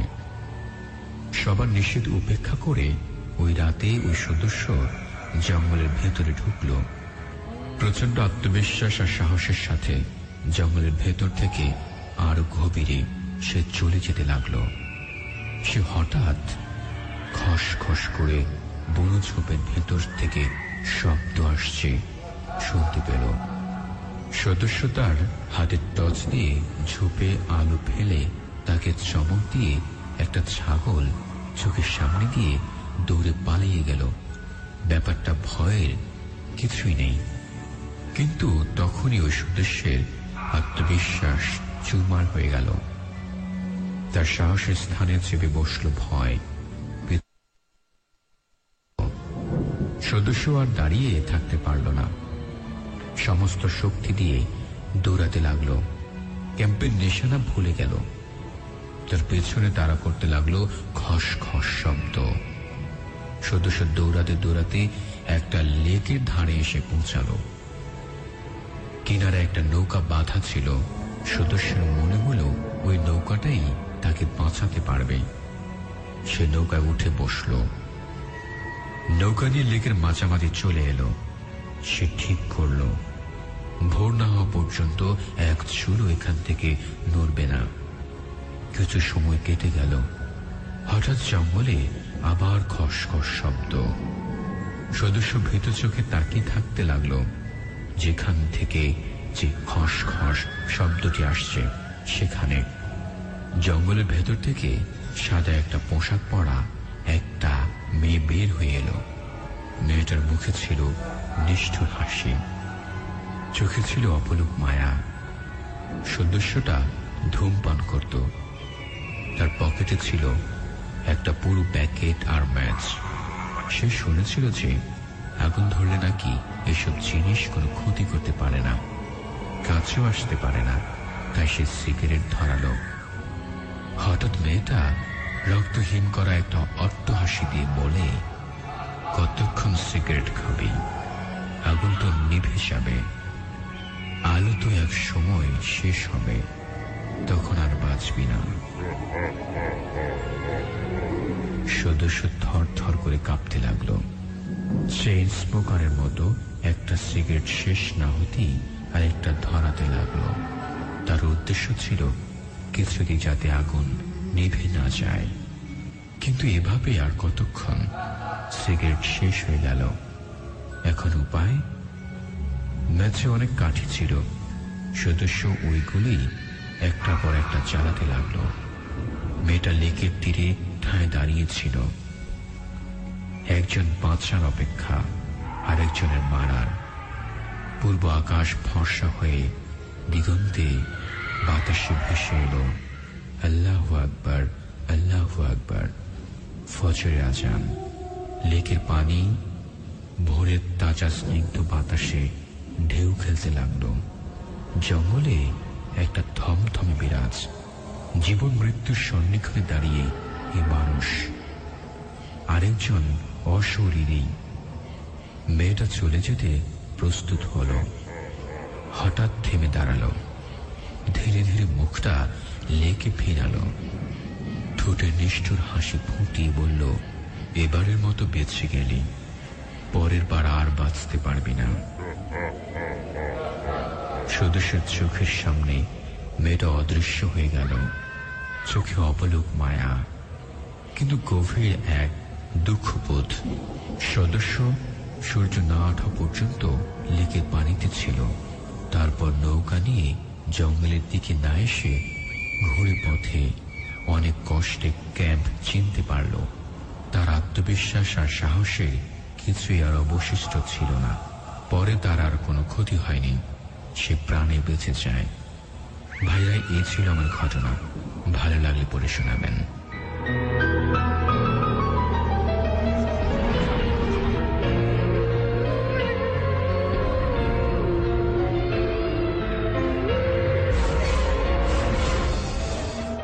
রাইট, আমরা আরেকটা ঘটনা শুনে ফেললাম এবং facebook.com/asian radio সেই ঠিকানায় আমাদেরকে যারা কমেন্ট করছেন, আশরাফুল রহমান শুভ তিনি বলছেন যে this is the best horror show Kanak ভাইয়া। অলরাইট, এটা আপনার ব্যক্তিগত দাবি, আমরা ঠিক কিছু বুঝতে পারছি না। এইচ শুভ মির্জা তিনি আমাদের সাথে রয়েছেন, তিনি বলছেন ভাইয়া পোস্ট অলরেডি শেয়ার করেছে, থ্যাংক ইউ সো মাচ। এমনি করে সবাই শেয়ার করলে হয়তো খুব দ্রুত ভৌতিকের পাবলিসিটি বেড়ে যাবে, খুব দ্রুত মানুষের কাছে পৌঁছে যাবে ভৌতিকের গল্প। রয়েছেন আশরাফুর রহমান, রয়েছেন আমাদের সাথে জসিম, আই লাভ ইউ, আর রয়েছেন এশিয়ান রেডিও কেমনটা তিনি বলেছেন। রয়েছেন আমাদের সাথে আব্দুল্লাহ ভাই, আমার কমেন্ট পড়েছেন কিনা। রুতিরা দুপুর আমাদের সাথে রয়েছেন, তিনি বলছেন প্রথম স্টোরিটা বিলিভ হচ্ছে। রয়েছেন আমাদের সাথে আনিস, তিনি বলছেন শুনছি খুব ভয় লাগছে। এসএমএস এর মাধ্যমে আপনি সুন্দর করে আপনার মতামতগুলো আমাদের কাছে লিখে পাঠাতে পারেন। লিখুন আপনার সেলফোনের মেসেজ অপশনে গিয়ে প্রথমে টাইপ করুন AR স্পেস আপনার নাম স্পেস আপনার লোকেশন স্পেস আপনার কথাবার্তা করে লিখে আমাদের কাছে পাঠিয়ে দেবেন 2323 এই নাম্বারটিতে। যেমনটা করে আমাদেরকে লিখেছে তার নামটি হচ্ছে আনিশা, আছে আমাদের সাথে খিলগাঁও থেকে। কালকে থাকবে কিনা না, আমরা প্রতি মঙ্গলবার ঠিক রাত 12টা বাজ থেকে শুরু করি রাত 2টো পর্যন্ত আপনার সাথে থাকি ভৌতিক 90.8 নিয়ে। ইয়াসমিন আছে আমাদের সাথে বাঞ্ছারাম, ওর থেকে মনটা ভালো নেই, তারপরে তোমাদেরকে শুনছি কিন্তু এখন ভালো হয়ে গেছে। Thank you so much. Faim আছে আমাদের সাথে গোলাপবাগ থেকে, শুনছে খুব ভালো লাগছে। দ্বিতীয় গল্পটি ফরহাদ খান আছে আমাদের সাথে আছে রিয়াদ, আমাদের সাথে আছে জেলিস, আমাদের সাথে আছে তানভীর, কোনাবাড়ি থেকে ফয়সাল আছে আমাদের, সুমন আছে আমাদের সাথে জীবন আহমেদ আছে আমাদের সাথে, আরাধিয়া জানারগঞ্জ থেকে স্টোরিগুলো খুবই দারুণ আমাকে লিখেছে। আফসানা আছে আমাদের সাথে মালিবাগ থেকে, আমাদের শুনে খুব ভয় লাগছে। সুমন আছে আমাদের সাথে লাল মাটিয়া থেকে, সে তার এক্সাম তারপর রাত 2টো পর্যন্ত শুনছে, অনেক ভালো লাগছে আমরা লিখেছি। আমাদের সাথে আছে মাহবুব চাঁদপুর থেকে আমাদের সাথে, তৃতীয় গল্পটি তার ভালো লাগছে। মিরাজ আছে আমাদের সাথে, তন্ময় শাহ আছে আমাদের সাথে কাঁচিপাড়া থেকে, অনেক ভালো লাগছে আমার তার এসএমএস করার জন্য থ্যাংকস জানাচ্ছে। ওয়েলকাম। নূর হোসেন আছে আমাদের সাথে, হৃদয় আছে ঢাকা থেকে, ফাইম আছে আমাদের সাথে, রকি তিনি আসতে চাচ্ছে, যোগাযোগ করে নিশ্চয়ই আমাদের ভৌতিক টিম আমাদের সাথে আছে। আফসিয়া হোসাইন আমাদের সাথে, সজীব আছেন ভাইয়া, সরোয়ার আছে আমাদের সাথে, মিরপুর থেকে আমাদের সাথে আছে রুহান, মানিক আছে আমাদের সাথে, সাদ আছে ঢাকা ইউনিভার্সিটি থেকে এসে বলছে সে আমাদের স্টুডিওতে এসে লাইভ স্টোরি বলতে চাচ্ছে, ফোন নাম্বার দিয়েছে। নিশ্চয়ই আমাদের ভৌতিক টিম আপনার সাথে যোগাযোগ করবে। থ্যাংক ইউ সো মাচ আমাদের সাথে যুক্ত থাকার জন্য বন্ধুরা। Alright, Search of No Ground, অনেকেই জেনে থাকবেন মেঘনা নদী যেখানে সাগরে বিশেষে জায়গাটাকে বলে Search of No Ground বা অতল স্পর্শী। আরেকটিবার বলছি সার্চ অফ নো গ্রাউন্ড বলা হয়ে থাকে গাঙ্গেয় দ্বীপে গঠনের পর থেকে দ্বিতীয়মুখী স্রোতের ঠেলায় তলার মাটি সরে যাচ্ছে। আরেকটিবার বলি গাঙ্গেয় ব-দ্বীপ গঠনের পর থেকে দ্বিতীয়মুখী স্রোতের ঠেলায় তলার মাটি সরে যাচ্ছে। এখানে গভীরতা পরিমাপ করা যায়নি। সম্প্রতি ঢাকার একটি অ্যাডভেঞ্চার ক্লাবের সাথে কিছু লোক যুক্ত হয়ে এখানে তিমির অনেক মারাত্মক কিছু ছবি তুলেছেন এবং সার্চ অফ নো গ্রাউন্ড লিখে যদি গুগলে সার্চ দেন আই গেস কিছু একটা পেয়ে যেতে পারেন। এরপর রয়েছে ভুতুরে গল্প পেজ থেকে সংগৃহীত অনেকগুলো গল্প রয়েছে, সেখান থেকে গল্প আপনাদেরকে শোনাবো কি শোনাবো না সেটাই বুঝতে পারছি না, বাট এই মুহূর্তে অনেকগুলো লোকেশন রয়েছে যে লোকেশনগুলোর কথা আপনাকে বলতেই পারি। মিরপুরে ইনডোর স্টেডিয়ামে আগে যখন পুকুর ছিল তখন 2 থেকে 3 বছর পর পর একজন করে মানুষ নিত। শেষ মানুষটার কথায় তা আমাদের কাছে যেটা মনে হয়েছে যখন ছোট ছিল তখন একদিন দুপুরবেলা 6 নং সেকশনের নান্টু নামে একজন পুকুরে গোসল করতে নামে প্রতিদিনের মতো, কিন্তু সে আর উঠে আসে না পুকুর পাড়ে। তার স্যান্ডেল লুঙ্গি গামছা সব পরে থাকে।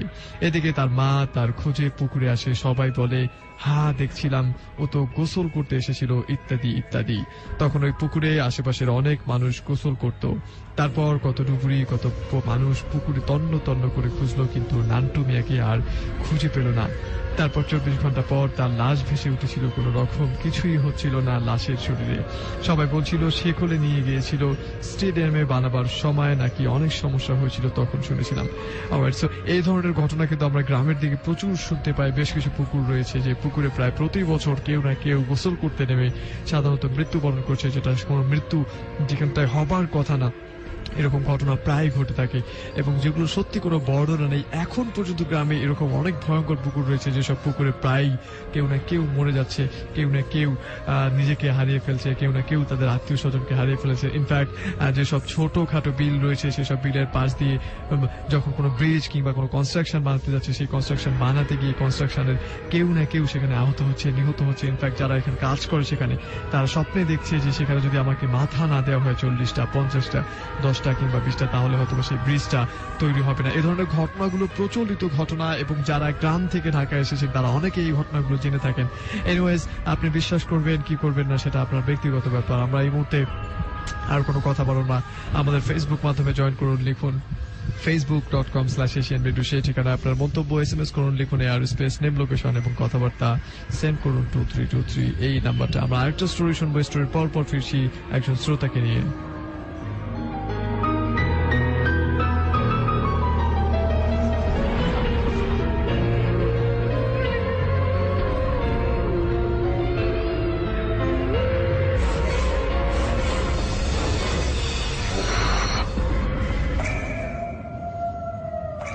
আসসালামু আলাইকুম।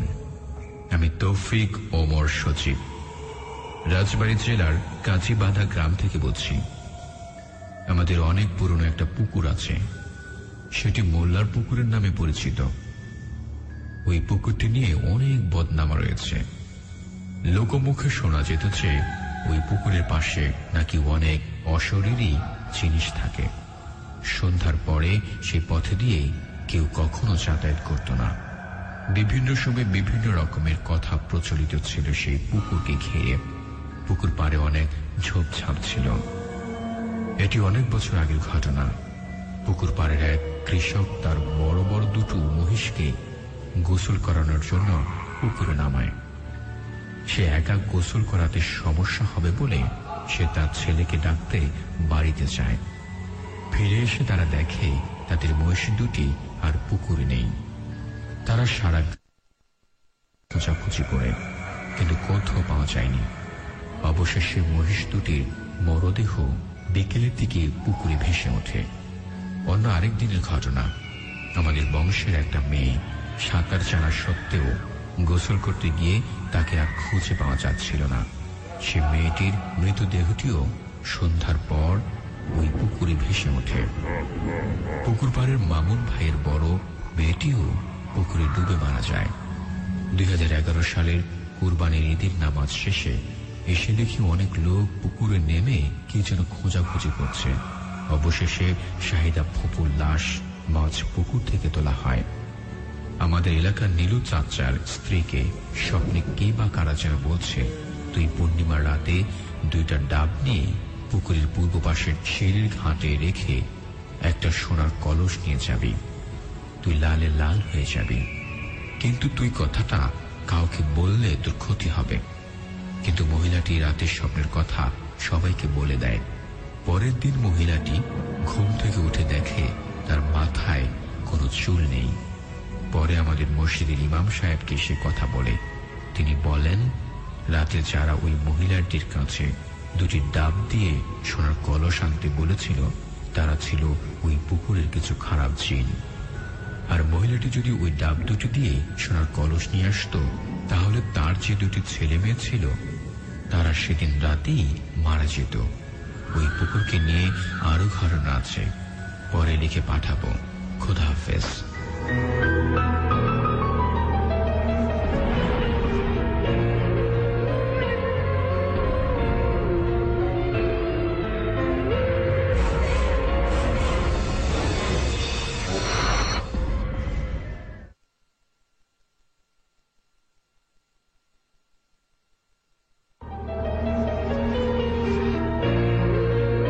ঘটনা আমরা শুনে ফেললাম এবং পুকুরের ঘটনাগুলো বলার আগেই কিন্তু আমরা বেশ কিছু ঘটনা বলছিলাম, পুকুর, বিল সহ আরো এরকম ব্রিজ সম্পর্কিত কিছু ঘটনা। এনিওয়েজ, ভৌতিক 90.8 আর যে কনক এবং ফিরোজ খান আপনার সাথে আছি দুটো পর্যন্ত থাকার জন্য প্রতিজ্ঞাবদ্ধ। আমাদেরকে ফেসবুকে অনেকেই কমেন্ট করেছেন। রয়েছেন মামুন, তিনি আমাদেরকে কমেন্ট করেছেন। শাহিন আলম, তিনি আমাদেরকে কমেন্ট করেছেন। রয়েছেন আমাদের সাথে ইনসান, এবং যারা যারা কমেন্ট করছেন তাদের মধ্যে অনেকেই কিন্তু আমাদের ভৌতিকের পেজে কমেন্ট করছেন। ভৌতিকের পেজ থেকে একেবারে আমরা কমেন্টটা পড়বো না, আমরা কমেন্ট পড়বো শুধুমাত্র এশিয়ান রেডিও 908 যে পেজ রয়েছে সেই পেজ থেকে।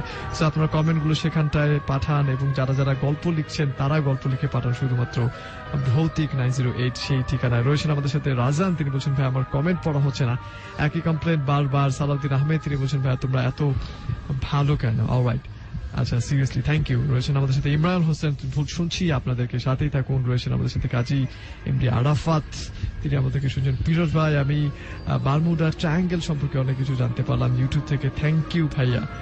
অলরাইট, রয়েছেন আমাদের সাথে মেহেদি হাসান আরিফ, তিনি বলছেন অনেক ভয় লাগছে ভাইয়া, আম্মুর সাথে শুনছি, ভয় কাটানো উচিত। জাহিদুল হক লিঙ্ক, তিনি বলছেন আজকের গল্পগুলো অনেক ভয়ের, মর্গের গল্পটা ছিল অনেক ভয়ঙ্কর, আমি এরকম গল্প খুঁজতেছি, একা একা শুনে এখন ভয় লাগছে। ফিরোজ ভাইয়ের গলাটা কিন্তু হরর টাইপের।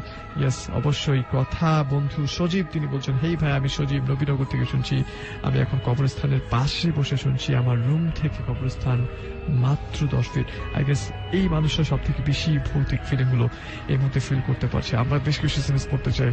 SMS এর মাধ্যমে আপনার মতামত আমাদেরকে নিশ্চয়ই লিখে পাঠাবেন, এমনটা প্রত্যাশা আপনার কাছ থেকে আমরা করতে পারি। সো লিখুন আপনার কথাবার্তাগুলো, মোবাইলের মেসেজ অপশনে গিয়ে প্রথমে টাইপ করুন AR স্পেস আপনার নাম স্পেস আপনার লোকেশন স্পেস আপনার কথাবার্তাগুলো লিখে আমাদের কাছে পাঠিয়ে দেবেন 2323 এই নাম্বারটিতে। ঢাকা BKSP থেকে আমাদের সাথে আছে আরাফাত শান্ত, সে শুনছে আমাদের নতুন বন্ধু, আমাদের লিখেছে স্বাগত জানাচ্ছে আপনাকে ভৌতিক 90 পয়েন্ট। এটি আমাদের সাথে আছে সূচনা নারায়ণগঞ্জ থেকে, শুনছে খুবই ভালো লাগছে, তৃতীয় গল্পটি তার ভালো লাগছে। আমাদের লিখেছে ফাইজুল হক ফ্রম জামগড়া আশুলিয়া থেকে, শুনছে অনেক ভালো লাগছে, আমি আমাদের সাথে আছে, থ্যাঙ্কস জানাচ্ছে আমাদেরকে, শুনছে সে এমনটাই লিখছে। হ্যালো, আমি জানফিয়া জেনি আছে আমাদের সাথে ফ্রম ঢাকা লক্ষ্মী বাজার থেকে, শুনছে, থ্যাংক ইউ সো মাচ। আমাদের সাথে আছে রায়হান ঢাকা থেকে, নতুন বন্ধু, স্বাগত জানাচ্ছে আপনাকে ভৌতিক 90 পয়েন্ট। এটা আমাদের সাথে আছে তৌসিফ আছে আমাদের সাথে, শুনছে সে অনেক গ্যান্ডারিয়া থেকে, থ্যাংক ইউ সো মাচ আমাদের সাথে থাকার জন্য। দ্বিতীয় গল্পটি তার অনেক অনেক ভালো লাগছে। শাহিন আছে আমাদের সাথে,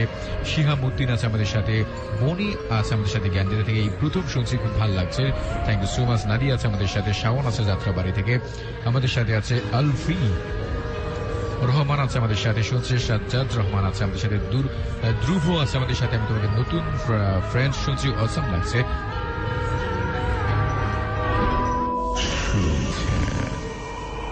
ভৌতিক 90.8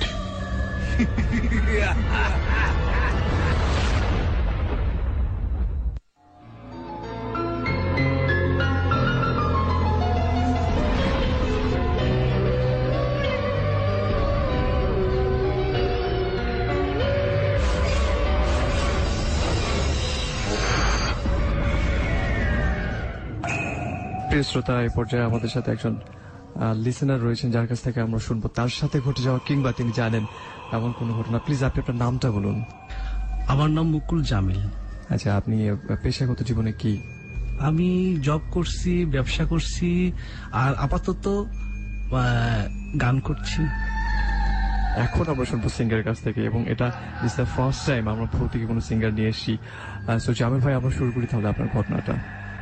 আসলে এমন একটি সাবজেক্ট নিয়ে আমি এখন মুখোমুখি, সেটা হলো যে আমি আসলে তাত্ত্বিক বা তান্ত্রিক কিছু ব্যাপার আসলে আমি নিজে একটু আতঙ্কিত থাকি। হ্যাঁ, তারপর আমি বলছি যে আমার ঘটে যাওয়া লাইফে একটু আধ্যাত্মিক বা একটু কিছু টাচ বা একটু কি বলে যে একটু কিছু ভৌতিক ব্যাপার ঘটে গিয়েছিল লাইফে। হ্যাঁ, আচ্ছা, এটা কোন ইয়ারের ঘটনা, কত বছর আগে? এটা হলো 82 বা 84 হবে। আচ্ছা, আপনি তখন কিসে পড়তেন? তখন আমি 5 এ পড়তাম। আচ্ছা, ক্লাস 5 এর ঘটনা আপনার। আচ্ছা, ওকে, আমরা শুনি। দেন কি ঘটনা ছিল সেটা? ঘটনাটা ছিল যে আমার দাদির কাছে আমরা থাকতাম, দাদির কাছে থাকতাম, আর আমাদের একটি পুরাতন বাড়ি ছিল। আচ্ছা, ওই বাড়িতে দাদি একলা থাকতো, পোড়া বাড়ি টাইপের, একটু অনেক এটা অনেক প্রাচীন একটি বাড়ি। আচ্ছা, বুঝতে পেরেছি। জি, তারপর? যারা ওখানে বসবাস করতো, উনি ওখানকার জমিদার ছিল, নাম ছিল চুনিলাল। চুনিলাল ছিল, তা উনি অনেক অত্যাচারী ছিল। তা উনি এমন অত্যাচারী ছিল যে ওনার শুনেছি ওনার ওয়াইফ একটা চিলেকোঠার একটা ঘর ছিল, ছোট একটা ঘর ছিল, ওখানে সে আত্মহত্যা করেছিল। আচ্ছা, ওটা একটা ব্যাপার যে সেই যে তার যে একটা আত্মহত্যা করা, এই ধরনের ঘটনা ওই এলাকায় অনেকেই দেখেছে, শুনেছি। হ্যাঁ, একটা আতঙ্কি ব্যাপার ছিল। সেই ঘটনা কেন্দ্র করে দেখা যাবে যে আমি যখন আমরা ছোট ছিলাম, যখন আমরা ঈদ কোনো অকেশন হলে, যেহেতু দাদির কাছে আমরা সবাই আসতাম, আমাদের ফ্যামিলিটা অনেক বড় ছিল, আমরা যেহেতু অনেকেই ছিলাম, আমরা কাজিনটা অনেকেই ছিলাম, তখন আমরা দাদি খুব গল্প রসিক ছিল, এবং দাদি ওখানে খুব পপুলার একজন ছিল, যে কি বলে যে গল্পকার হোক বা অনেকে দাদির কাছে এসে সাজেস্ট করতো, সাজেস্ট নিত। হ্যাঁ, এই দাদি অনেক গুণে সমৃদ্ধ ছিল। আচ্ছা আচ্ছা। তারপরে বিভিন্ন ভাবে হোক, দাদি খুব সাহসী ছিল, কোনো কিছু কেয়ার করতো না, দাদি একলা থাকতো, খুব একদম কি বলে যে একদম খুব স্বাধীন চেতা। হ্যাঁ, আমি এটা শুনেছি যে দাদি মানে মানে একলা থাকতে পছন্দ করতো, হ্যাঁ, আর কেউ মানে কোনো ডোন্ট কেয়ার একটা ব্যাপার ছিল যে কেউ আমার কাছে আসলে আসুক, না আসলে না আসুক, সমস্যা নেই, হ্যাঁ। এই তো ওইভাবে থাকতো। আর দাদি তিন ছেলে ছিল, মানে আমার মেজর চাচা এবং ছোট চাচা ছিল করাচিতে ছিল তখন, জবের কারণেই ছিল। আর আব্বা তো পুলিশে ছিল, যেহেতু ওসি ছিল। আব্বা আব্বা যখন এই ঘটনাগুলো যখন মানে এই ঘটনাগুলো যখন মানে আমাদের ক্ষেত্রে ঘটেছে, তখন মানে আব্বা ছিল না, আমরা দাদির কাছে থাকতাম। আচ্ছা আচ্ছা, তো আমার মূল ঘটনায় চলে যায়। মূল ঘটনা হলো যে দাদি নুপুরের শব্দ শুনতো ছাদে, হ্যাঁ, ছাদে নুপুরের শব্দ শুনতো। তা দাদি মনে করতে হয়তো কোনো আশেপাশে তখন তো যাত্রার একটা ফ্লেভার ছিল, যত যাত্রা হচ্ছে তখন মনে হলো দাদি তখন ইয়ে করতো, মানে তার মুখ দিয়ে যেটা শোনা সেটা আমি বলতেছি, সে কান পেতে থাকতো, হ্যাঁ, কান পেতে থাকতো।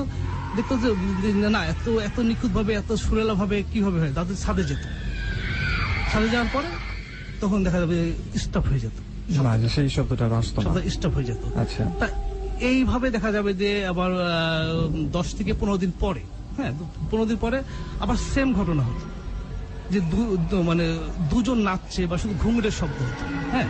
তা এইভাবে দেখা যাবে যে চলতে থাকতো।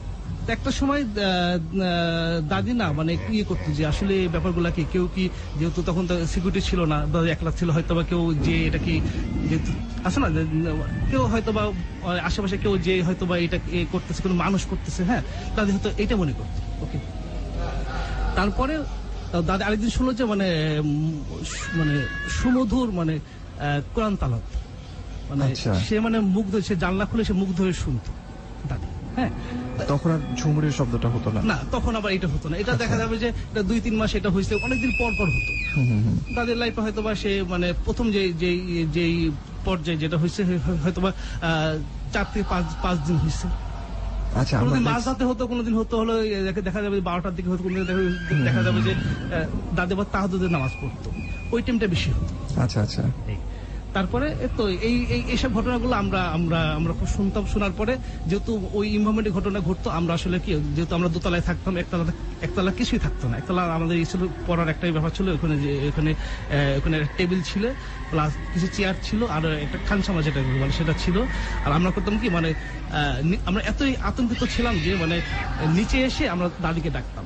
তখন তো কলিং বেলের ইয়েটা ছিল না, সিস্টেমটা ছিল না, আমরা চিল্লাইতাম দাদি দাদি দাদি, দাদি এসে আমাদেরকে উপরে নিয়ে যেত, প্রতিটা মানুষকে। দাদিও আমাদের অনেক এই লাইফ অনেক কষ্ট করছে আমাদের জন্য, হ্যাঁ।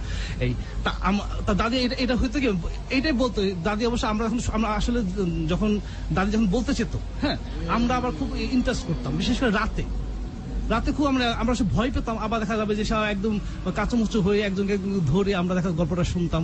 আবার দেখা যাবে যে ঘটনা পর্বে দেখা যাবে আমরা ঘুমাতে পারতাম না, আবার বাথরুমে নিতাম, সব দল বেঁধে যেতাম, একজন ধরে যেতাম, হ্যাঁ। এই ছিল আমাদের এই গল্প।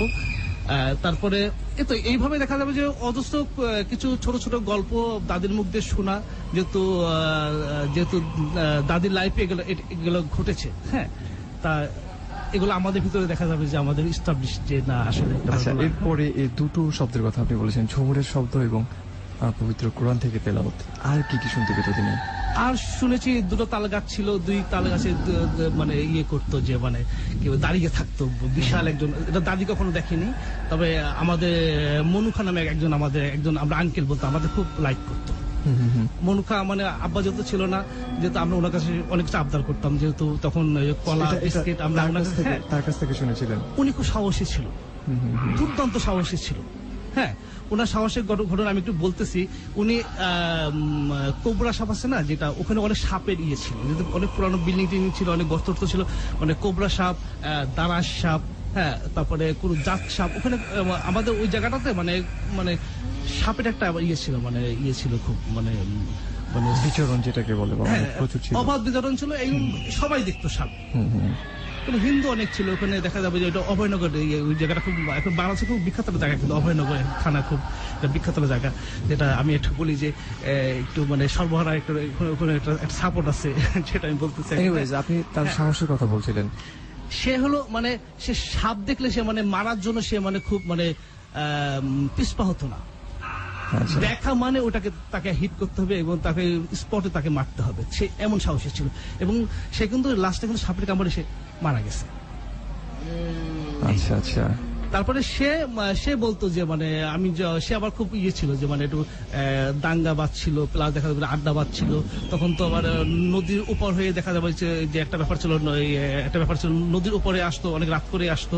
তখন সে বলে দেখতো যে মানে দুইটা পা এইভাবে দাঁড়িয়ে, মানে দুইটা পা দুই তাল গাছে এইভাবে, মানে কেউ বা সে নিজে একজন বিশাল একজন মানুষ দেখতো। আচ্ছা, মানে দুটো তাল গাছের মাথায় পা দিয়ে দাঁড়িয়ে আছে। হ্যাঁ, এই ধরনের কিছু। আমি অফ এয়ারে শুনছিলাম শ্মশান ঘাটের একটা গল্প। শ্মশান ঘাটের ঘটনাটা এটা তো আমার নিজের দেখা। জি, এটা আমরা শুনি একটু প্লিজ। নিজের দেখা। তখন ওই তো তখন সম্ভবত আমি তো ধরেন আব্বা, তখন দাদির কাছে আমরা ছিলাম। তখন আব্বা যে আমাদেরকে সব নিয়ে পড়াশোনার ঘাটতি, প্লাস এইসব ব্যাপার, যে দাদির কাছে এতগুলো মানুষ, দাদিও দেখা যায় আমরা খুব জ্বালাতন করতাম, প্লাস দেখা যায় সবকিছু মিলে দেখা যায় আব্বা তখন আমাদেরকে নিয়ে আসে। তখন আব্বা তখন পটুয়াখালী থানায় ওসি ছিলেন। তখন আমাদেরকে নিয়ে আসে। ওকে দেখা যাবে তখন আমি পড়ি ক্লাস 6 রানিং। হ্যাঁ, তখন আমাদের আমি তখন তো দেখা যাবে যে মানে সকালবেলা উঠতে হতো অনেক। তা আমাদের বাসায় টিচার আসতেন একজন, সে আমি, আমার যে ইমিডিয়েট বড় যে বোন আর বড় যে ভাই ছিলেন, আমরা তিন একই টিচার কাছে পড়তাম। তা আমাদের রাস্তার পাশে যে বাসাটা ছিল, বাউন্ডারি দেওয়া ছিল, বাউন্ডারিটা ছিল তার কাটা ছিল। হ্যাঁ, মানে রাস্তা থেকে সবকিছু, মানে জানলাটা খুললে সব ওপেন দেখা যেত, যেহেতু মাস্টার এসে জানলাটা খুলে দিত। খুলে দেওয়ার পরে টেবিলে বসতেন। তারপরে মানে এমন হতো এত সকালে মাস্টারটা আসতেন যে উনি এসে আমাদেরকে মানে উঠাইতেন। ওকে, উনি আসলেন, আসার পর জানলা খুলে দিল। তা আমরা আসলাম, আমরা ঘুম ঘুম চোখে নিয়ে দেখা যাবে যে এসে পড়তে বসলাম। তখন দেখি স্যার দেখি সব জানলাতে তাকায় আছে। বলে কি, এত লোক কোথায় যাচ্ছে, এত লোক কোথায়? সকাল সকাল ভোরে তখন বাজে হলো ধরেন 6:30 বা 7টা বাজে। আচ্ছা, ওকে। তখন আমাকে স্যার বললো, দেখতে মুকুল মানে কোথায় যাচ্ছে, মানে কি হয়েছে? হ্যাঁ, পরে আমি যাই শুনলাম যে কোন এক মহিলা, কোন এক মানে নতুন বিয়ে হয়েছে একটা মেয়েকে গাছের আগায় মানে করছে, মানে উঠায় রাখছে। হ্যাঁ, গাছের আগে উঠায় রাখছে। তা এখন হলো আমি স্যারকে এসে বললাম যে চল তো আমরা যাই। তো আমরা সবাই মিলে গেলাম। তা এই ঘটনাটা দেখা যাবে যে আমি বাসায়, আর আমার বোন ছিল, মা তো যেতে পারে নাই। আব্বাকে বলছি, তখন আব্বা মানে বসেছিলেন, আব্বাকে বলছি, আমরা বাসার সবাই গেছি। ইভেন আমার থানায় যত আমাদের ছেলে মেয়ে ছিল, আমি যে দেখি স্পটে সবাই ওখানে। এলাকার এমন কেউ নাই, হাজার হাজার মানুষ মানে শ্মশান ঘাট ঘিরে একদম আকাশের দিকে তাকায় আছে। কোথায় কোথায় তখন আমাদের কোথায় কে কে কে কে অনেকক্ষণ দেখার পর দেখি একটা লাল একটা শাড়ি পরা একটা চিকুন একটা ডালে। হ্যাঁ, ওইটাকে মগ ডালের মতনই, কিন্তু ডালটার বেঁকানো ছিল। আচ্ছা, বাঁকানো ডাল ছিল। জাস্ট শুয়ে আছে, শুয়ে মানে একদম এমন একটা ডাল যেটাকে আমি কি বলবো, হাতের থেকে হয়তো একটু আমার কি বলে যে ধরেন হাতের থেকে একটু মোটা হবে। আচ্ছা, হ্যাঁ, একদম একটা লাল একটা শাড়ি পরা, শাড়িটা হাঁটুর অনেক উপরে উঠানো। হ্যাঁ, আর হলো মানে একদম বাংলা টাইপের পরা, শাড়ি পরা, আর মুখে পান খাচ্ছে অজস্র, মানে মুখটা যে লাল অনেক দূর থেকে বোঝা যাচ্ছে। আচ্ছা, আর কিছুক্ষণ পর পর সে চিপ ফেলাচ্ছে। হ্যাঁ, আর চিপ ফেলাচ্ছে। আর ওই বটগাছটা ছিল মানে একটা শ্মশান, একটা মানে কি বলে মন্দিরের উপরে হওয়া একটা গাছ। সে বিশাল গাছ, সে একদম মানে কি বলে যে বিশাল গাছ। তা ওই গাছের আশেপাশে আমরা যেতে সন্ধ্যার পর আমরা ভয় পেতাম, যেহেতু ওই যে একটা মাঠের পাশে গাছটা ছিল। আমরা সন্ধ্যার আগে চলে আসতাম, গাছকে ভয় পেতাম। কেউ না থাকলে আমরা থাকতাম না ওখানে। শুধু আমরা না, দেখা যাবে এলাকার সবাই কেউ যেত না। আচ্ছা, তারপরে গেলাম, দেখলাম যে মানে একটা মানে পরে অনেকে, আমরা তো গেছি দেরি করে গেছি। তারপরে দেখলাম যে ওখানে একটা সাধু থাকতেন, যে ওখানে শ্মশানকে মানে ওই ইয়েতে ওই শ্মশান ঘাটে একজন সাধু বাবা আছে। হ্যাঁ, সাধু বাবা আছে। তা উনি হলো যে ওইটার পুরোটা তদারকি করতো। আমি জানি না ওনার ভূমিকাটা এখানে কি ছিল, এটা আমি জানি না। তবে উনি দায়িত্ব নিয়ে কিছু লোকরে, তখন তো মোবাইল টোবাইল ছিল না, কিছু লোকরে এটা উনি বলে দেখছে, বলে সকাল 5:30টার দিকে বলে দেখছে এটা। আচ্ছা, এত আগ থেকে তিনি উঠেছিলেন। উনি শব্দে, ওই যে মেয়েটা যে হাসতেছে চিল্লাচ্ছে, শব্দে উনি ধ্যান করতেন ওখানে। মানে শব্দে জাস্ট উনি জাস্ট ইয়ে করছে, ওই যে দেখে যে মানে এই অবস্থা, তখন থেকে উনি কার্যকর। আমরা তো অনেক দেরিতে শুনেছি, কিন্তু এগুলা হলো মানে আগে। এই তো পরে শুনলাম যে ওই এই মেয়েটার বিয়ে হয়েছিল সম্ভবত 3 থেকে 4 দিন আগে বিয়ে হয়েছে, তারপরে এই হলো অবস্থা। পরে এটা জেনেছি। তারপরে ওনারা দেখা যায় 7-8 জন মিলে কিভাবে আছে না, অনেকে দেখেন নিচে ওই যে ইয়ে ধরছে, চাদর ধরছে যাতে পড়ে না যায়, হ্যাঁ, এইভাবে অনেকে দেখা যাবে, সবাই যারা আছে সবাই দেখা যাবে যে একদম মানে কেউ যদি পড়ে যায় এই ব্যাপারটা, যাতে উনি আছে না যে এই ব্যাপারটা নিয়ে সবাই আতঙ্ক যে এই বুঝি পড়ে যাবে, এই বুঝি পড়ে যাবে। আমার তো যতক্ষণ তাকাইছিলাম ভয় লাগছে যে এই বুঝি পড়ে গেল, হ্যাঁ। এই যাক, তারপরে যে 2-3 জন গেল, শুনলাম যে পরে শুনছি এরা সব সাধুই, এরা যে শ্মশান ঘাটে থাকে, হ্যাঁ। তা ওনারা যে দেখলাম যে স্পর্শ করছে, খুব এক্সাইটেড একটা ব্যাপার ছিল যে এটা লাইফে আসা এমন একটা ঘটনা আমি কখনো দেখিনি, হ্যাঁ। এখন আমার কাছে ওই ঘটনাটা একদম মানে ছবির মতন জীবন্ত, হ্যাঁ। দেখলাম যে কিভাবে গেল না গেল, এইভাবে গেল এই দই টই নিয়ে বা কিভাবে ধরে বা না পড়ে যায়। সবাই একটা হয়েছিল যাতে না পড়লেই শেষ, কারণ ডিস্টেন্স অনেক ছিল, মাঠের থেকে বেশ ডিস্টেন্স ছিল, ধরেন হবে কি বলে যে এটা আমরা মোটামুটি একটা ডিসটেন্স বোঝা যাচ্ছে, হ্যাঁ বোঝা যাচ্ছে, বেশ ডিস্টেন্স ছিল। কিভাবে তারপরে এইভাবে 3-4 জন ধরে যে পাশে ডাল যে এই ডাল ধরে যে যাতে ওনারা, আমি দেখতেছি যে ব্যাপারগুলো যে করতেছে, কিন্তু মানে এত দূরে যে মানে বোঝা যাচ্ছে যে 3-4 জন লোক ধরতেছে, এইভাবে করতেছে, কিন্তু তারা যে পরে দেখলাম যে ধরলো, হ্যাঁ, ধরার পরে সেন্সলেস হয়ে গেল। আচ্ছা, পড়ে যাওয়ার পরে কি বলে যে একদম যে মানে সেন্সলেস হলো তো দেখা যাবে তখন আর সেটা একটা শক্তিতে এইভাবে ছিল, সে কিন্তু একটা শক্তিতে ছিল, যেভাবে শুয়েছিল এটা নর্মালে বা কারোর পক্ষে সম্ভব না, এইভাবে শুয়ে থাকা বা শুয়ে নড়াচড়া করা কোনো পক্ষে সম্ভব না, ঠিক আছে। তারপরে নিয়ে আসলো, তার ধরে বা 3 জন ধরে নিয়ে আসলো, আস্তে আস্তে করে আস্তে বিয়ে নিয়ে আসলো, সব দেখলাম হাজার হাজার মানুষ সব তাকায়, আমরা দেখলাম ব্যাপারটা। আচ্ছা, তো এটা ঘটনা ছিল। মুকুল ভাই, অসংখ্য ধন্যবাদ আপনাকে আমাদের সাথে ঘটনাটা শেয়ার করবার জন্য। আমারও ভালো লাগছে যে মানে এমন একটা ঘটনা যে আমি নিজে লালন করছি, আমার ফ্যামিলি বা আমার এলাকা অনেকেই ব্যাপারটা আপনাদের শেয়ার করতে পেরে আসলে ভালো লাগতেছে। এটা একদম আমার দেখা খুব মানে অনেক ঘটনা তো আমি শুনি, কিন্তু আমার লাইফে দেখা খুব একটা ব্যাপার যে মানে খুব বড় একটা ব্যাপার যে আসলে আমি এই ধরনের ঘটনা দেখছি, অনেক অভিজ্ঞতা সম্পূর্ণ। Thank you so much. আমরা এখন অন্যান্য সেগমেন্টে চলে যাব।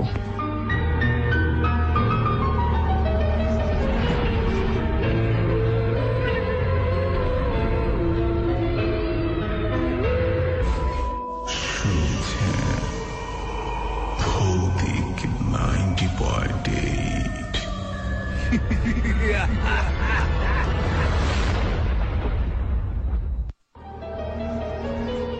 স্বাগত জানাচ্ছি বন্ধুরা আপনাদের, আপনারা শুনছেন ভৌতিক 90.8। ফিরোজ খান অ্যান্ড কনক আছে আপনাদের সাথে, থাকবে ঠিক রাত 2 পর্যন্ত।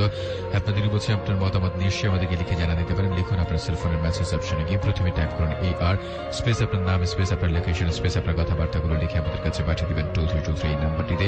ধ্রুব লিখেছে, আমি তোমাদের নতুন শুনছি, তোমাদেরকে ওয়াসাম একটা শো হচ্ছে, থ্যাংক ইউ সো মাচ। আমাদের সাথে আছে ইফতিয়ার, আচ্ছা কেরানীগঞ্জ থেকে শুনছে, থ্যাংক ইউ সো মাচ। প্রথম SMS করছে, স্বাগত জানাচ্ছে আপনাকে ভৌতিক 90.8। আমাদের সাথে আছে ঢাকা মুসলিম থেকে আমাদের সাথে লিখেছে কনক ভাই, আমি তোমাদের নিউ ফ্রেন্ড, ওকে স্বাগত জানাচ্ছি। লিটন খান আছে আমাদের সাথে, জয় নাখালপাড়া থেকে, আই লাভ এশিয়ান রেডিও আমাদের লিখেছে। আমাদের সাথে আছে শাহিন গাজীপুর থেকে লিখেছে, আমি তোমাদের নিউ ফ্রেন্ড, আমার বন্ধুর বাসায় রবিনের বাসায় আজকে বেড়াতে আসছি, আমাদের বন্ধু সাতক্ষীরার বন্ধু ভীতু ফ্রেন্ড দিশাকে নিয়ে একা রুমে লাইট অফ করে শুনছি আমরা, অনেকেই এমনটাই লিখেছে, অনেক এনজয় করছি, থ্যাংক ইউ সো মাচ। আমাদের সাথে আছে শক্তি নারায়ণগঞ্জ থেকে, উর্মি আছে আমাদের সাথে নরসিংদী থেকে, সেও আছে। আল মামুন আছে আমাদের সাথে, নিউ ফ্রেন্ড, স্বাগত জানাচ্ছে আপনাকে। আমাদের সাথে আছে সাইফুল নারায়ণগঞ্জ থেকে, আজ প্রথম শুনছি, তার SMS পড়ার জন্য একটা রিকোয়েস্ট করেছে। আমাদের সাথে মাজিদ আহমেদ আছে আমাদের সাথে, ইয়ামিন আছে আমাদের সাথে বানসারা রামপুর থেকে, ইয়াসমিন লিখেছে বানসারা রামপুর থেকে শুনছে আমাদের নতুন বন্ধু, স্বাগত জানাচ্ছে আপনাকে। নীরব আছে আমাদের সাথে, আমি আপনাদের নতুন বন্ধু, নামটি হচ্ছে তুষার, আমাদের সাথে আছে রাজু আছে আমাদের সাথে রায়ের বাজার থেকে ঢাকা, আমাদের সাথে শুভ শিকদার আছে আমাদের সাথে ধানমন্ডি থেকে শুনছে, খুবই ভালো লাগছে। আমাদের সুজন আছে আমাদের সাথে, রাজ বাড়ি থেকে সে বলছে ফোন নাম্বার দিয়েছে, আসতে চাচ্ছেন আমাদের ভৌতিক টিম আপনার সাথে যোগাযোগ করবে। আমাদের সাথে আছে স্বপ্নিল আছে আমাদের সাথে আছে কাফরুল থেকে আমাদের সাথে আছে নূর আহমেদ আমাদের সাথে, এনি আছে আমাদের সাথে, তোফায়েল আছে আমাদের সাথে তেজকুনি পাড়া থেকে এসে শুনছে, অনেক ভালো লাগছে। আই লাভ ভৌতিক 90.8 আমাদের লেগেছে, থ্যাংক ইউ সো মাচ। শুভ আছে আমাদের সাথে, মাহিদ দাস আছে আমাদের সাথে নারায়ণগঞ্জ থেকে, ওয়াহিদ আছে আমাদের সাথে মুন্সিগঞ্জ থেকে ভয় পাচ্ছে, সুমাইয়া আছে আমাদের সাথে, মেহেজ শাবিন, আশা। ওকে, সবাইকে অনেক অনেক থ্যাংকস এতক্ষণ পর্যন্ত আমাদের সাথে থাকার জন্য।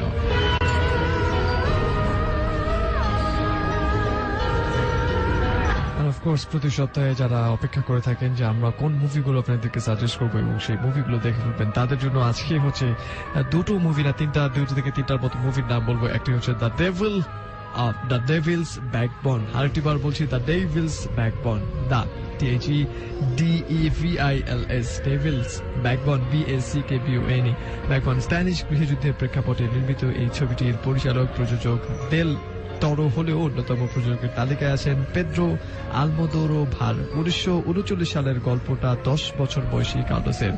ঘটনাচক্রে তার আশ্রয় হয় এক এতিমখানায়, যেখানে সে দেখা পায় কারম্যান ও কাসুরের মতো বন্ধুস্বরূপ চরিত্রদের সাথে।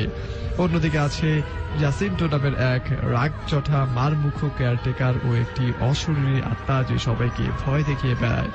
সবকিছু ছাপিয়ে দেল তরোর এই ছবিটি অনেক বেশি মানবিক একটা ভাবনা বলে মনে হতে পারে। আবার আরেকবার বলছি, মুভির নাম দ্য ডেভিলস ব্যাকবোন। চাইলে এই মুভিটা দেখে ফেলতে পারেন। এবং যদি আপনি হরর ফিলিং গুলো নিতে চান কোন মুভি থেকে, দেয়ার ইজ অ্যানাদার মুভি, এবং যে মুভিটার নাম হচ্ছে দ্য রাইট। সুইডিশ এই ক্লাসিক রোমান্টিক হরর মুভিটি ইউরোপীয় সেবানা পরিয়ে সমস্ত বিশ্বের আলোচিত এবং নন্দিত একটি মুভি। লেট মি ইন, আরেকটিবার বলছি লেট মি ইন নামে হলিউডে একটি রিমেকও হয়েছে। সুইডিশ উপন্যাসিক জন আভিদ লিন্ডভিস্ট এর উপন্যাস অবলম্বনে নির্মিত এই ছবিটির প্রেক্ষাপট 1980 সালের। মূলত গল্পটি 12 বছরের অস্কার ও তার সমবয়স্ক একজন ভ্যাম্পায়ার এলিটের সাথে বন্ধুত্বের কেন্দ্র করেই গড়ে উঠেছে। ভ্যাম্পায়ার হওয়ার কারণে এলিকে দিনের আলো থেকে দূরে থাকা থেকে শুরু করে অনেক কিছু করতে হয়। অস্কার তাকে নানাভাবে সাহায্য করতে চায়, আর এভাবেই ঘটনা এগিয়ে যেতে থাকে। প্রয়াত সমালোচক রজার এবার্ট ছবিটিকে নসফেরাতু দ্য ভ্যাম্পায়ারের মতো ক্লাসিকের সাথে তুলনা করেছেন। সো আরেকটি বার বলছি, মুভির নাম হচ্ছে let the right one in. Let the right one in let the right one in Sweden movie 2008 যেটি রিলিজ পেয়েছিল। এবং যতগুলো হরর মুভি রয়েছে সেসব হরর মুভির মধ্যে যদি একটু রোমান্টিক হরর হয়, সেটার মধ্যে দ্যাট ফিলস ডিফারেন্ট। আপনি যারা হরর রোমান্টিক মুভি দেখতে পছন্দ করেন তারা আই গেস এই মুভিটা দেখে ফেলবেন।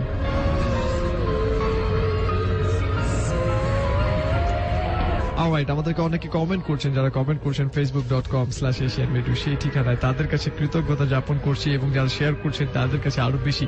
এই মুহূর্তে আপনি চাইলে শেয়ার করে দিতে পারেন এই পোস্টটি। রয়েছেন আমাদের সাথে অলরাইট, রয়েছেন এর মধ্যে শেখ শারমিন জাহান, তিনি বলছেন শুনছি বনানী থেকে আপনি শুনছেন আমাদেরকে। আশা মনি, তিনি আমাদেরকে একটি স্টোরি থেকে পাঠিয়েছেন, স্টোরিটা আমাদের পেজের ইনবক্সে পাঠিয়ে দিন প্লিজ। আর রয়েছেন আমাদের সাথে ডেমরা থেকে আবির ভাইয়া, জমে গেছে। আরিফুর রহমান সুমন বলছেন প্রত্যেকবার কিন্তু এই জিনিসটাই হয়ে থাকে, শুরুতেই জমে না, একটা টাইমে গিয়ে আস্তে আস্তে শোটা জমে থাকে।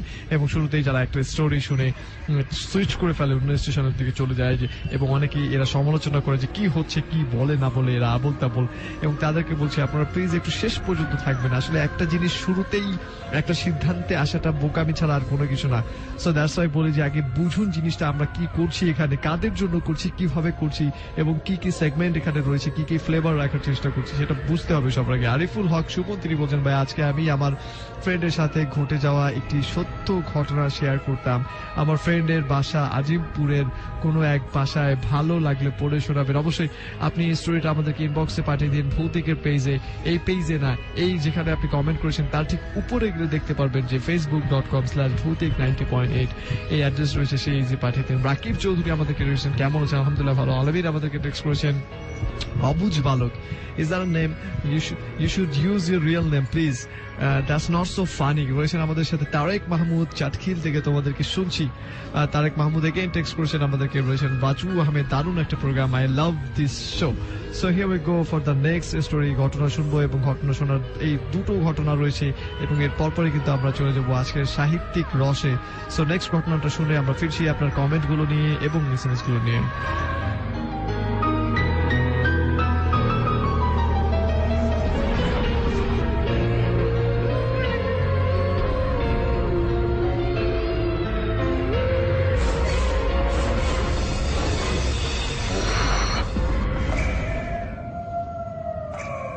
ভাইয়া আসসালামু আলাইকুম, আশা করি ভালো আছেন। আমার নাম সৌরভ হোসেন, আমি ভৌতিকের নতুন শ্রোতা। আমি ঢাকা জেলার নবাবগঞ্জ থানার পাতিল ছাপ নামক গ্রামে থাকি। ঘটনাটি ঘটেছিল প্রায় 18 বছর আগে। তখন আমি খুব ছোট ছিলাম। বলে রাখি, আমার আম্মুর ডায়াবেটিক্স রোগ আছে। আপনারা জানেন ওই রোগ হলে অনেক হাঁটাহাঁটি করতে হয়, তাই আম্মু খুব ভোরবেলায় হাঁটাহাঁটি করত। আমার এক দূর সম্পর্কের দাদিও আম্মুর সাথে হাঁটাহাঁটি করত। দাদি প্রতিদিন সকালে আম্মুকে ডেকে নিয়ে যেত। একদিন খুব ভোরবেলায় দাদির ডাক আম্মু শুনতে পায়। তখন ফজরের আজান দেয়নি। বলে রাখা ভালো, তখন ছিল শীতকাল। আম্মু ঘর থেকে বের হয়ে দেখলেন দাদি দাঁড়িয়ে আছে। আম্মু তাকে জিজ্ঞেস করলেন, এত সকালে যাবেন? তিনি বললেন, আজকে অনেক কাজ আছে, তাই আগে আগে হেঁটে আসি। আম্মু আর কোনো কথা বাড়ালেন না এবং আম্মু প্রায় 15 মিনিটের মধ্যে রেডি হয়ে বের হয়ে আসলেন। দেখলেন দাদি অনেকটা দূরে দাঁড়িয়ে আছে আর তাকে ইশারা ডাকছেন।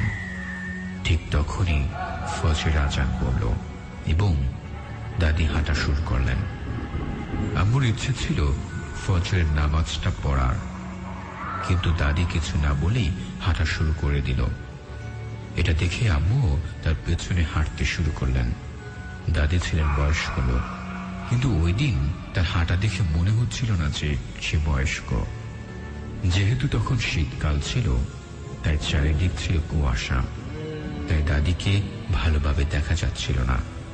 আম্মু দাদিকে দাঁড়াতে বলেছিলেন, কিন্তু দাদি কোনোভাবেই দাঁড়াচ্ছেন না এবং কোনো জবাবও দিচ্ছেন না। আম্মু একটা জিনিস খেয়াল করলেন, দাদি যেভাবে হাঁটছিলেন মনে হয়েছিল যেন তার পায়ে চাকা লাগানো। আম্মু তাকে ধরতেই পারছিলেন না। ওইখানে আবার একটি খাল ছিল। আম্মু দেখলেন যে দাদি আস্তে আস্তে খালের পাড়ের দিকে নেমে যাচ্ছে। আম্মু তাকে থামাতে যাবে, এমন সময় একজন লোক এসে আম্মুকে বললেন, আপা কই যান? আম্মু বলল, আমি আমার খালা শাশুড়ির সাথে হাঁটতে আসছি। লোকটা বলল, কই, আমি তো আপনাকে একাই আসতে দেখলাম। এই কথা শুনে আম্মু আর বুঝতে বাকি রইল না যে তার সাথে আজ কি হতে যাচ্ছিল। তারপর আম্মু বাসার দিকে রওনা দেয়। বাসার সামনে আসতেই আম্মু দেখল ওই দাদি দাঁড়িয়ে আছে। আম্মু তার কাছে গিয়ে সব বলল। দাদি বলল সে আম্মুকে ডাক দিয়ে বাসা চলে যান বাথরুমে। তাহলে আম্মুর সাথে যে হাঁটতে গিয়েছিল সে কে? এ ছিল আমার ঘটনা। ভালো লাগলে পড়ে শোনাবেন। আমার কাছে আরো কয়েকটি ঘটনা আছে, সময় করে পাঠাবো। আরেকটা ঘটনা আমরা শুনে ফেললাম। ইন দ্য মিন টাইম আমরা কিন্তু নেক্সট ঘটনাতে সুইচ করে ফেলবো। আপনারা এসএমএস করবেন এয়ার লিখে স্পেস নেম লোকেশন এবং কথাবার্তা লিখে 2323 এই নাম্বারটা সেন্ড করবেন। ফেসবুকে জয়েন করতে চাইলে facebook.com/Asian Radio সেই ঠিকানা। আমরা চলে যাচ্ছি নেক্সট স্টোরিতে।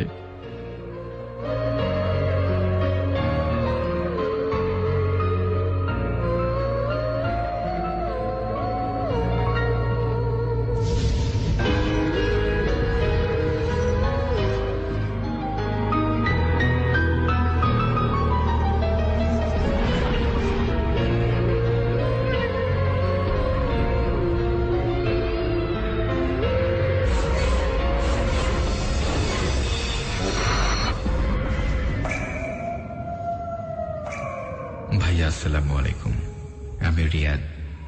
আমার তৃতীয় ঘটনাটি শেয়ার করার জন্য আপনাদের আন্তরিকভাবে ধন্যবাদ। আজকে আপনাদেরকে আরো একটি ঘটনা লিখে পাঠালাম। এই ঘটনাটি ঘটেছে আমার এক কোচিং এর বন্ধুর সাথে। বন্ধুর নাম ছিল পিয়াল দাস। পিয়ালের বাড়ি দিনাজপুর হলেও পড়ালেখার কারণে সে চট্টগ্রাম থাকে।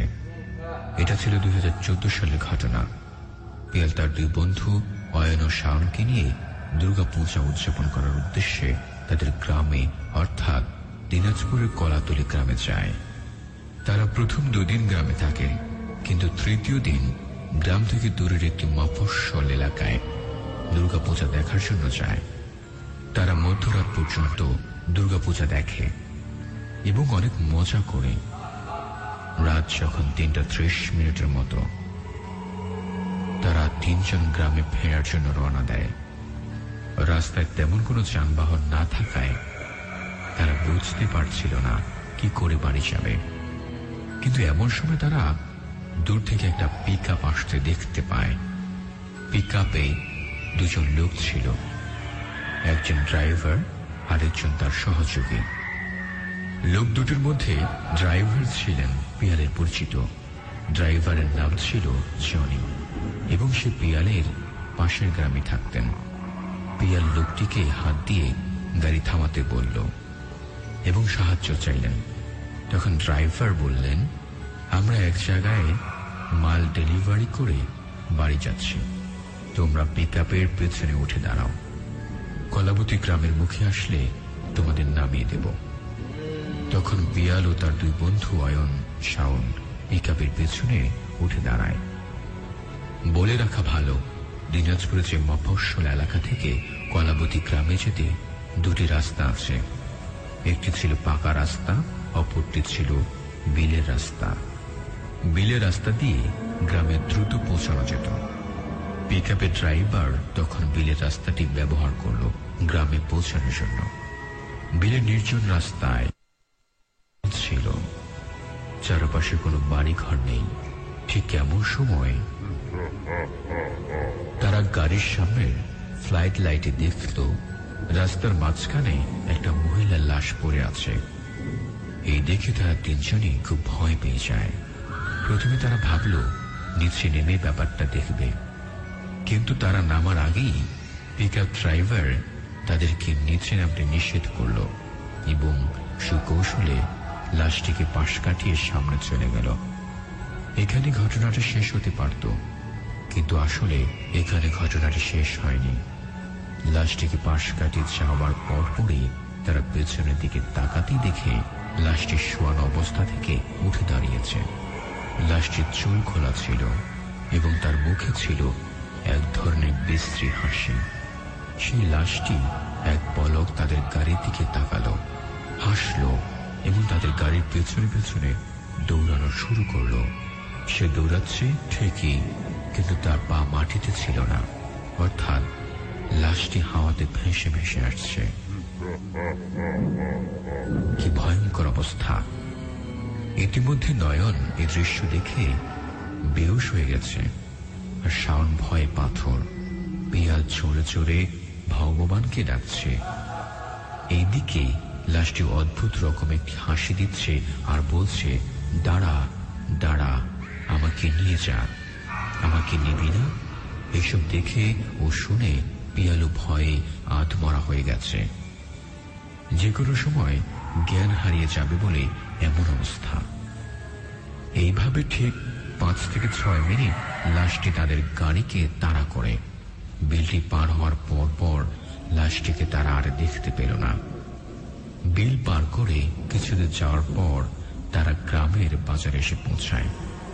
পিকআপটি থামে এবং ড্রাইভার ও তার সহযোগী গাড়ি থেকে বেরিয়ে আসে। ইতিমধ্যে নয়ন ও শাওন 2 জনেই অজ্ঞান হয়ে যায়। তাদের মুখে পিয়াল পানি ছিটায় ও 2 জনকেই হুঁশ ফেরায়। পরে অনেক কষ্ট করে তারা 3 জনেই বাড়ি ফিরেন। পরের দিন তারা গ্রামের মুরব্বীদের ঘটনাটি খুলে বলেন। সে মুরব্বীরা বলে, কিছুদিন আগে এই বিলের পাশে এক মহিলার মাথা কাটা লাশ পাওয়া যায়। এরপর থেকেই সে বিলের রাস্তায় কেউ রাতে চলাফেরা করলেই এমন ভৌতিক কিছুর সম্মুখীন হয়। এই ঘটনা শুনে তারা আরো ভয় পেয়ে যায় এবং তাদের সবার টানা 1 সপ্তাহ জ্বর ছিল। ভাইয়ারা, এই ছিল আমার কাছে ঘটনা। ভালো লাগলে পড়ে শোনাবেন। ধন্যবাদ আপনাদেরকে।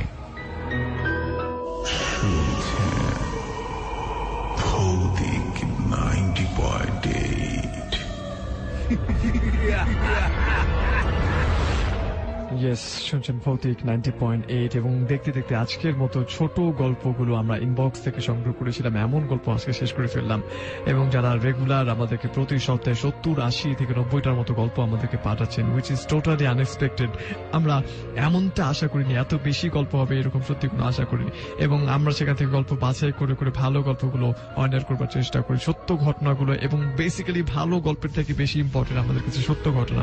সো সত্য ঘটনাগুলো আমরা অনার করতেই থাকবো। এমনি করে আপনার কাছে কোনো ঘটনা যদি থেকে থাকে, আপনি জানেন এমন কোনো ঘটনা কিংবা আপনার সাথে ঘটে গেছে এরকম ঘটনা, কিংবা আপনার আত্মীয় স্বজনের সাথে ঘটে যাওয়া কোনো ঘটনা, লোকে মুখে শুনেছেন সে ঘটনা, সেটি মেনশন করুন এবং তারপর আমাদেরকে লিখে ইনবক্স করুন facebook.com/ভৌতিক90.8 এই ঠিকানায়। আমাদেরকে অনেকেই SMS করেছেন, যে SMS গুলো আমরা পড়তে পারিনি, কিছু SMS পড়বার চেষ্টা করবো। ফেসবুকে জয়েন করেছেন অনেকেই রয়েছেন আমাদের সাথে। জসিম তিনি বলছেন শুনছি, রাজীব রয়েছেন মিরপুর 1 থেকে, ভাই আছি একা একা শুনছি এবং প্রচন্ড ভয় লাগছে। আরিয়ান খান আর্ক বলছেন আমি সোনারগাঁও থেকে শুনছি, রয়েছেন আমাদের সাথে। জসিম আহমেদ তিনি বলছেন জটিল হয়েছে, এবং রয়েছেন আমাদের সাথে চোরাব আলী, ভাই আপনি কেমন আছেন? আমি আমার 5 বন্ধু মিলে এশিয়ান রেডিও শুনছি, অনেক ভালো লাগছে। এবং মহিম তিনি এমনটাই বলছেন। রয়েছেন ব্রেভ ড্রিমল্যান্ড, আজ ফার্স্ট টাইম কমেন্ট করলাম। রয়েছেন আমাদের সাথে আলামিন প্রিন্স, খুব ভয় লাগছে, ভালোবাসার পাখির ডানা। এবং এরকম নাম থেকে যারা কমেন্ট করছেন প্লিজ এরকম নাম থেকে কমেন্ট করবেন না। রাকিব চৌধুরী বলছেন ভাইয়া আমি ধানমন্ডি বাগ থেকে, আচ্ছা মোহাম্মদ বাগ থেকে বলছি, আমিও আমার ছোট ভাই শুনছে। রয়েছেন আমাদের সাথে আলামিন প্রিন্স, রয়েছেন মাহবুব হাসান বলছে ভালো চালিয়ে যান। রয়েছেন আবু সাইদ শুনছি ভালো লাগছে। রয়েছেন আমাদের সাথে কঠিন বন্ধু সজীব, সাউন্ডটা খুব ভয়ঙ্কর, তৃতীয় গল্পটা অনেক সুন্দর রয়েছে। আর রয়েছে আপনার কাছে মিরাজ মিয়া, তিনি আমাদের সাথে রয়েছেন। সোহাগ হোসেন তিনি শুনছেন আমাদেরকে, এবং রয়েছেন আমাদের সাথে ব্রেভ, রয়েছেন আমাদের সাথে আইফা আঞ্জুমান প্রমি, তিনি বলছেন ভাই আজকের শোটা সব সময়ের মতো এত ভালো হচ্ছে। আচ্ছা হচ্ছে না বলছেন আপনি, এবং আজকে কেন জানি কিছু কিছু গল্প আমার এতটা হৃদয় ছুঁয়ে গিয়েছে যে অন্যান্য গল্পের থেকে কিছু গল্প আমার কাছে খুব বেশি রকমের ভালো লেগেছে। এনিওয়েজ কোনো ব্যাপার না, আপনাদের মতামত আমাদেরকে সামনের দিকে নিয়ে যাবে। আমরা চেষ্টা করবো এর থেকে ভালো গল্পগুলো কালেক্ট করবার জন্য। সোহাগ হোসেন তিনি বলছেন আমি আমার বন্ধু রাজু প্রতি মঙ্গলবার তোমাদের শুনতে অনেক ভয় লাগে তবুও শুনে। রয়েছেন প্রিন্স, তিনি বলছেন যদি কোনো মেয়ে বা মহিলা রয়েছেন আমাদের সাথে শুভ মির্জা, এবং এ ধরনের কোনো সাহায্যের কথা বলেছেন। আসিফ সারওয়া রয়েছেন ভাই আমার কমেন্ট পড়বেন। রয়েছেন আমাদের সাথে মেহেদি, সাইফুল ইসলাম শাওন সহ আর অনেকেই রয়েছেন আমাদের সাথে। গ্লোরিয়াস যারা তিনি বলছেন কারেন্ট চলে গেছে খুব ভয় লাগছে। রয়েছেন জাহিদ হাসান ভুইয়া, রয়েছেন শাহরিয়ার শরীফ, EH শুভ মির্জা আমাদের সাথে রয়েছেন। শিমুল রয়েছেন ভালো লাগছে। পাভেল মাহমুদ তিনি আমাদেরকে কমেন্ট করেছেন। আপনারাও কমেন্ট করুন এবং কমেন্ট করে সাথে সাথে সেটা শেয়ার করে দিন, যাতে আপনার বন্ধুরা ঠিক এই মুহূর্তে মিস না করে ফেলে শোটা। বাট কিছুক্ষণের মধ্যেই কিন্তু শুরু হয়ে যাচ্ছে আমাদের ভৌতিক সাহিত্য, এবং সেই গল্পে আজকে স্পেশাল একটা গল্প থাকছে, টানা 20 মিনিটের গল্প, যে গল্পটা আপনাকে ছিঁড়ে যাবে আপনার হরর প্রিয় মনটাকে। আর আমাদেরকে SMS করে জানা দিতে পারেন আপনার মতামত। লিখুন আপনার সেলফোনের মেসেজ অপশনে গিয়ে প্রথমে টাইপ করুন AR স্পেস দিয়ে আপনার নাম স্পেস আপনার লোকেশন স্পেস আপনার কথাবার্তাগুলো আমাদেরকে লিখে পাঠিয়ে দিবেন 2323 নাম্বারটিতে। হাসিব আছে আমাদের সাথে, নতুন বন্ধু অনেক ভয় পাচ্ছে।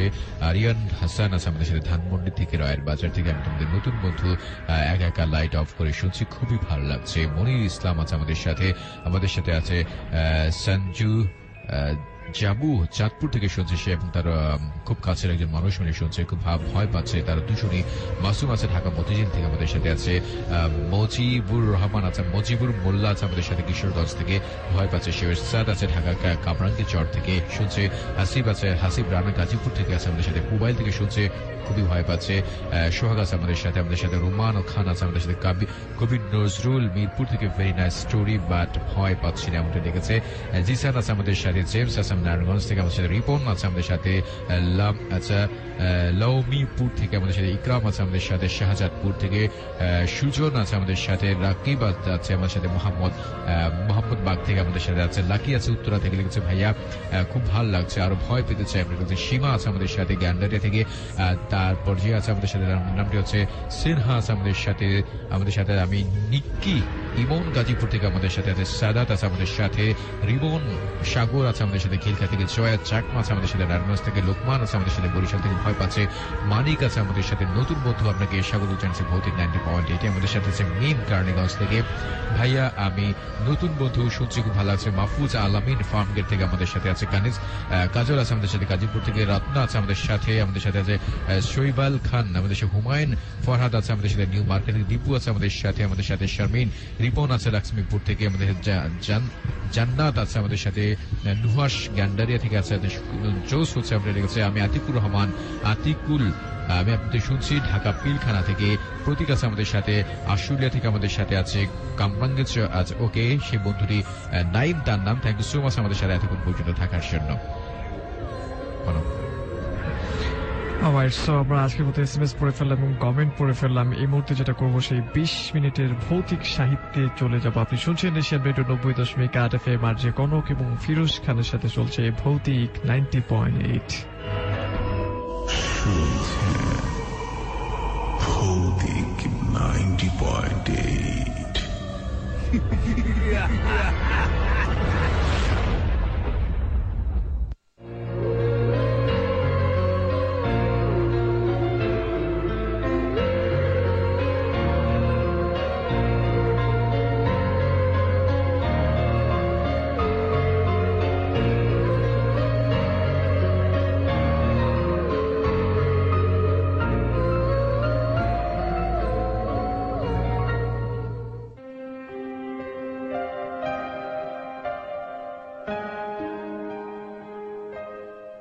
শিয়ালদার ফার্নিচারের দোকানের মালিক যেমন যেমন পথ নির্দেশ দিয়েছিল ঠিক সেই মতোই পিকনিক গার্ডেন স্টপেজে বাস থেকে নামলাম। রাস্তা পার হয়ে সোজাসুজি একটা কাঁচা রাস্তা এঁকে বেঁকে একটি ছোট পুকুরের শান বাঁধানো ঘাটে গিয়ে পড়েছে। হাড় সর্বস্ব লোকের মতো দাঁত বের করা সিঁড়ি সর্বস্ব পুকুর। বাসক আর আকন্দ শিরিষের হালকা জঙ্গলের ভেতর দিয়ে হলুদ রঙের বাড়িটা এবার চোখে পড়ল। খেয়াল করিনি এতক্ষণ ওটাই মিস্টার ডি কুনহার হ্যাপি ভিলা, কিন্তু দেখে শুনে বড়ই আনহ্যাপি মনে হচ্ছে। ভেতর থেকে আমাকে দেখতে পেয়ে হয়তো বারান্দায় একটি লোক এসে দাঁড়ালো। সিঁড়িতে নেমে দূর থেকে সে বলল, who is there? Come along this side. তাই তো, ডান দিকে একটা সরু রাস্তা রয়েছে, জঙ্গলের আড়ালে পড়ে গিয়েছিল। এগিয়ে গেলাম সোজা একেবারে বারান্দার সিঁড়ি পর্যন্ত। আপনি কি mister D Cunha? Yes my boy. কি চাই তোমার? কি দরকার? নমস্কার, আমি অনেক দূর থেকে আসছি, আপনার সঙ্গে কিছু কথা ছিল। এই কথা বলে আমি সিঁড়ির ধাপ পেরিয়ে নিঃশব্দে তার পেছন পেছন ভেতরে গেলাম। মিস্টার কুনহার বয়স ঠিক বলা যাবে না, 50 থেকে 60 হবে। ছিপছিপে গড়ন, খুবই লম্বা, 6 ফুটের বেশি হবে, জাতে পর্তুগিজ। মাথায় ইওল বার্নারের মতো টাক, লম্বাটে মুখ, সুন্দর নাক, চোখ, খুব ফর্সা, অত্যন্ত আনমনা, বিমর্ষ, ময়লা ট্রাউজার, গায়ে গেঞ্জি। বলল, দয়া করে ভেতরে আসুন। অনেকদিন বাদে আমার বাড়িতে মানুষের পা পড়ল। After many many days, please come in. সন্ধে হয়ে এসেছে, চারদিক নিস্তব্ধ। মিস্টার কুনহার মস্ত ঘরটি প্রায় শূন্য। আসবাব বলতে একটি মাত্র ছোট্ট চৌকি এক কোণে। মনে হলো বাড়িতে অন্য কোনো প্রাণী নেই। চামচিকে আরশোলা আছে বহু। চৌকিতে আমরা মুখোমুখি বসলাম। মিস্টার কুনহা আমার দিকে এক দৃষ্টিতে তাকিয়ে আছে। বড় নিষ্ঠুর অথচ করুণ চোখ। আমার গা ছমছম করে উঠল। বলুন কি দরকার? হঠাৎই চেঁচিয়ে উঠল সে। আমি চমকে উঠলাম। থাক, হ্যাপি ভিলার মিস্টার কুনহার কথা এখন থাক, আগের কথা আগে বলিনি। আমার অনেক দিনের শখ ছিল একটি রিভলভিং চেয়ারের, গায়ে চাকা লাগানো, চেয়ারের নিচে বল বিয়ারিং লাগানো, ভেলভেট লেদার দিয়ে গদি মোড়া, যেদিকে যেমন ইচ্ছে শরীর ছড়িয়ে বসবো, বড় আরাম। কিন্তু তেমনি দাম। দর করেছিলেন একবার 350 থেকে 400 টাকা, আমার 1 মাসের মাইনে। অফিসের কাছে এক পুরনো ফার্নিচারের দোকানে মনের মতো একটি রিভলভিং চেয়ার দেখে একদিন দরাদরি করে মাত্র 100 টাকায় পেয়ে গেলাম। ভাবতেই পারিনি যে সত্যি সত্যি দোকানদার আমার বলা দামে চেয়ারটা দিয়ে দেবে। দেখলে কেউ বলবে না যে চেয়ারটা পুরনো বা ব্যবহার করা। সেগুন কাঠের উপর বার্নিশ করা জাম ফলের রং, চওড়া হাতল, নরম ভেলভেটে মোড়া গদি, মস্ত আকারের রাজকীয় ওই চেয়ারখানা। হাত ছাড়া যাতে না হয় সেই জন্য প্রথম দিন আমার পকেটে যে 20 টাকা ছিল তাই অ্যাডভান্স করে দিলাম। পরের দিন মুটে এবং গাড়ি ভাড়া খরচ করে চেয়ারটি বাড়িতে আনলাম। নিজের পড়ার ঘরের লাগোয়া দক্ষিণের বারান্দায় সেদিনকার মতো রেখেছিলাম। সেই রাত্রে খুব জ্যোৎস্না ছিল। দরকারি কাজকর্ম সেরে রাতের খাওয়া দাওয়ার স্বার্থে রোজকার মতো সেদিনও রাত প্রায় 10টা হলো। অভ্যেস মতো সিগারেট নিয়ে বারান্দায় এলাম।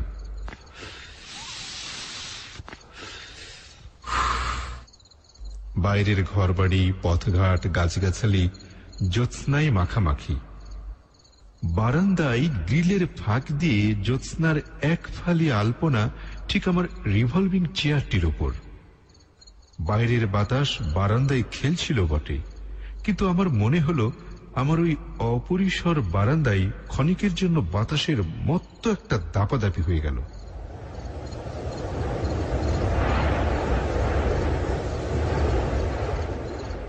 এবং তারপরে শান্ত। বারান্দার পর 6 ফুট রাস্তা সংলগ্ন একটা মাঠ। ছেলের দল খেলতে খেলতে মাঠের ঘাস নিশ্চিহ্ন করে দিয়েছে। ধুলোমাটি সম্পন্ন সাদা মাঠটি জ্যোৎস্নায় মনে হচ্ছে একটি ধপধপে সাদা চাদর। এইসব মনোরম প্রাকৃতিক দৃশ্যাবলী উপভোগ করতে করতে আমি একসময় চেয়ারে বসলাম। নিতান্ত স্বাভাবিকভাবেই সামনের মাঠে চোখ পড়েছিল। আমি চমকে উঠেছিলাম। আমার সমস্ত শরীরে হঠাৎ কাঁটা দিয়ে উঠেছিল। ঠিক আমার বারান্দার সামনে ওই ধপধপে সাদা মাঠে তার চেয়েও সাদা একটি কুকুর এক দৃষ্টিতে আমার দিকে তাকিয়ে।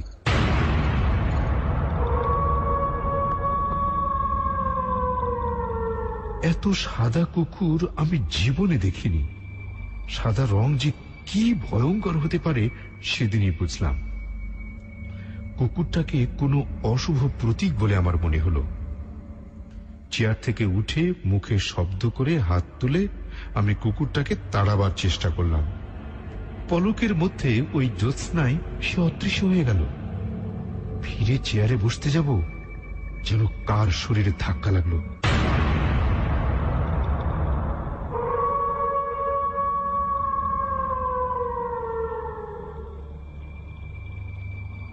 কে কে কই, কেউ না তো।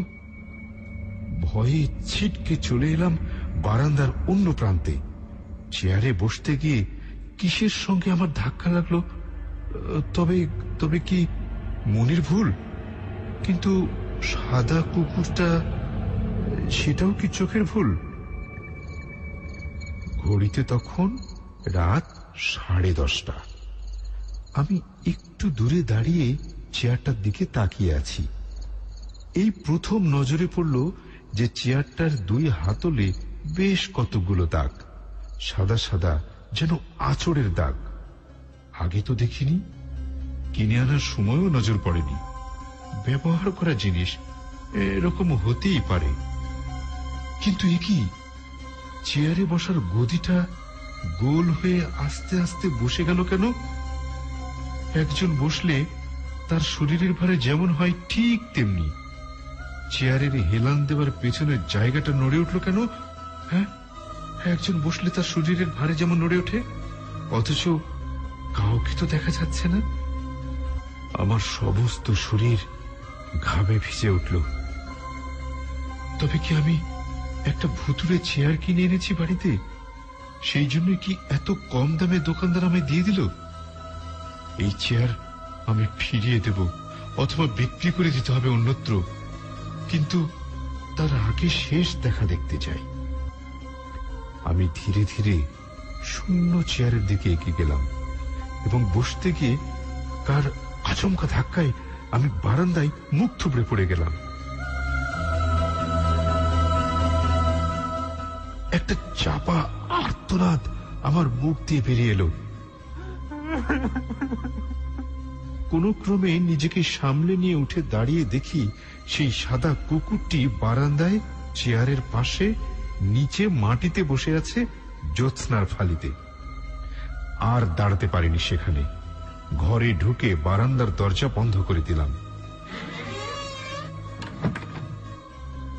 ঠান্ডা জলে মুখ চোখ ধুয়ে শুয়ে পড়ি। সারা রাত ঘুম নেই। আজগুবি নাকি ভৌতিক ওই চেয়ারের কথা আমি না পারলাম কাউকে বলতে, না পারলাম মন থেকে দাঁড়াতে। দ্বিতীয় দিন অফিসের কাজকর্ম সেরে সন্ধ্যায় বাড়ি ফিরে এলাম। ভেবেছিলাম চেয়ারটা ঘরে নিয়ে আসব, ভরসা পেলাম না। তবে সাহস করে বসলাম চেয়ারে। সব স্বাভাবিক।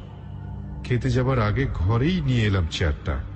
খাটের পাশে জানালার ধারে টেবিলের কাছে বসালাম। খেয়ে এসে সিগারেট নিয়ে বারান্দায় কিছুক্ষণ পায়চারি করে ঘরে এলাম। আমার বুক ধুকপুক করতে লাগলো। ঘরের আলো জ্বালিয়ে রাখলাম। রেডিও খুলে 10টার খবর শুনলাম। এরই মধ্যে স্পষ্ট বুঝতে পারলাম চেয়ার নড়ে উঠল। বসার গদিতে চাপ পড়ে বসে গেল। আলো নিভিয়ে ওদিকে আর না তাকিয়ে বিছানায় উঠতে গিয়ে জানলার ওপারে চোখ গেল।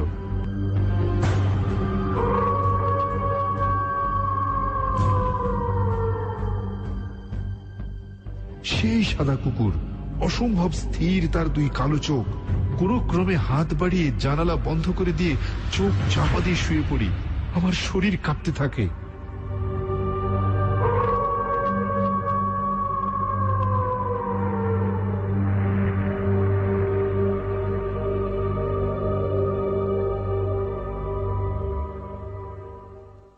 পরদিন অফিস থেকে বেরিয়ে অফিসের কাছে যে ফার্নিচারের দোকান থেকে চেয়ারটি কিনেছিলাম সেখানে হাজির হলাম। পরশু যে চেয়ারটা কিনে নিয়ে গেলাম সেটা সেকেন্ড হ্যান্ড তো? নিশ্চয়ই, আমাদের তো পুরনো আসবাবপত্রই কারবার। আচ্ছা, চেয়ারটা আপনারা যার কাছ থেকে কিনেছেন তার ঠিকানা দিতে পারবেন? কেন বলুন তো? আমরা চেয়ারের মালিকের খোঁজ তো দিতে পারবো না। আমরা শিয়ালদার একটা বড় দোকান থেকে অন্যান্য কিছু আসবাবের সঙ্গে এনেছিলাম। শিয়ালদার কোন দোকান? স্টেশনের কাছে পূর্ব দিকে, ফার্নিচার্স সিন্ডিকেট।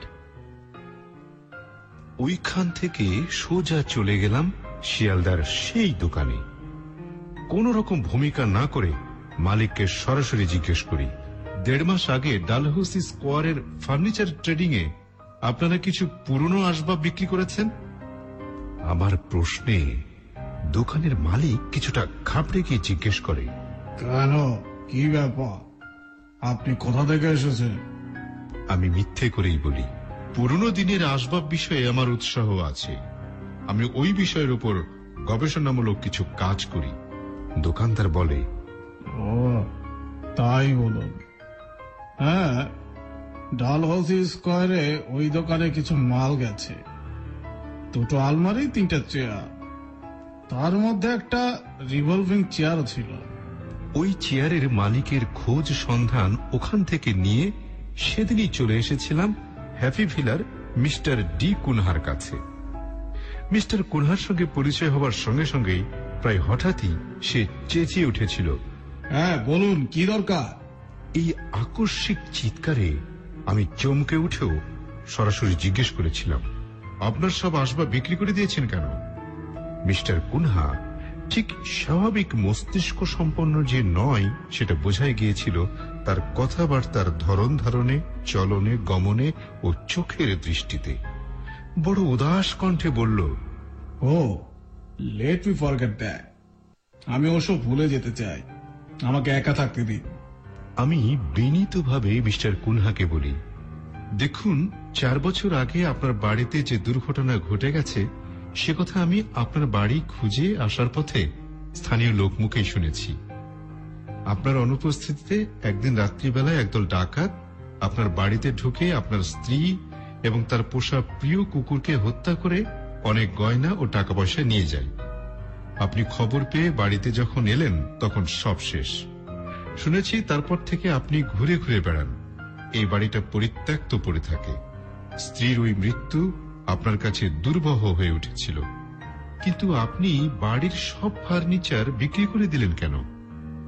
স্থির শান্তভাবে মিস্টার কুনহা এমনভাবে আমার কথাগুলো শুনছিল যেন সে এই বস্তুময় জগতের মানুষ নয়। কয়েক মুহূর্ত আমার দিকে নিষ্পলকে তাকিয়ে থেকে মিস্টার কুনহা বলল, আমার স্ত্রী তার পছন্দ মতো আসবাব ও শৌখিন জিনিস কিনে নিজের মতো করে এই বাড়ি সাজিয়েছিল, কিন্তু ভোগ করতে সে কিছুই পারল না। আমি জিজ্ঞেস করি, ফার্নিচার বিক্রি করলেন কবে? ওটাকে ঠিক বিক্রি বলা যায় না। আসলে এই বাড়ির সব জিনিসপত্রের মধ্যে আমি হাঁপিয়ে উঠেছিলাম। খবর দিয়েছিলাম একটা ফার্নিচার দোকানে, নামমাত্র মূল্য দিয়ে একদিন এসে তারা সব তুলে নিয়ে গেল। একটা রিভলভিং চেয়ারও ছিল? হ্যাঁ হ্যাঁ, ভারী সুন্দর চেয়ার। বাড়িতে কাঠের মিস্ত্রি ডেকে আমার স্ত্রী নিজে তৈরি করেছিল সেটা। কিন্তু আপনি চেয়ারটার কথা জিজ্ঞেস করছেন কেন বলুন তো? বলছি, তার আগে বলুন তো, ওই চেয়ারটার সঙ্গে কোনো ঘটনা জড়িয়ে আছে কিনা? আছেই তো। আমার স্ত্রী রোজ রাতে শুতে যাবার আগে ওই চেয়ারটায় বসে বাইবেল পড়ত। এরকম অবস্থাতেই একদিন বাড়িতে ডাকাত পড়ল। আমি বাড়িতে ছিলাম না তখন। ডাকাতরা হঠাৎ করে আক্রমণ করলো। আমার স্ত্রী বাধা দিতে গিয়েছিল হয়তো। ওই চেয়ারে বসা অবস্থায় ডাকাতরা তার মুখ চেপে গলা টিপে হত্যা করে। মিস্টার কুনহার কথাবার্তার মধ্যে খুব অন্যমনস্কতা ছিল, থেমে থেমে কথা বলছিল। আমি এই সময় জিজ্ঞেস করি, একটা কুকুর ছিল তো আপনাদের? হ্যাঁ হ্যাঁ, আপনি দেখছি সবই জানেন। বড় আদরের কুকুর ছিল লিসি। লিসি হয়তো ডাকাতদের আক্রমণ করেছিল আমার স্ত্রীকে রক্ষা করার জন্য। কুকুরটাকেও তারা মেরে ফেলে। আচ্ছা, লিসিকে কেমন দেখতে ছিল? ওরকম ভালো জাতের কুকুর লাখে একটা পেলে। ধবধবে সাদা, কি সুন্দর। হ্যাঁ, সারা শরীর ধবধবে সাদা, কিন্তু আপনার লিসির কপালের রং এক জায়গায় কালো ছিল। How strange! আপনি জানলেন কি করে? আমি লিসিকে দেখেছি পরপর 2 দিন রাত 10টা নাগাদ। হোয়াট? মিস্টার কুনহা চিৎকার করে ওঠে। আমি শান্ত গলায় বলি, শুধু লিসি নয়, আপনার স্ত্রীকেও, কারণ আপনাদের ওই রিভলভিং চেয়ারটা আপাতত আমার ঘরে আছে। মিস্টার কুনহা কোনো কথা বলতে পারছিল না, ঠোঁট দুটো কাঁপছিল। অনেক কষ্টে, খুব অসহায়ের মতো বলল, দুর্ঘটনার পর আমি কোনোদিনও রাতে ওই চেয়ারটার কাছে যাইনি। এমন জানলে আমি চেয়ারটা রেখে দিতাম। প্লিজ, ওই চেয়ারটা আমাকে ফিরিয়ে দিন। Let us live in peace.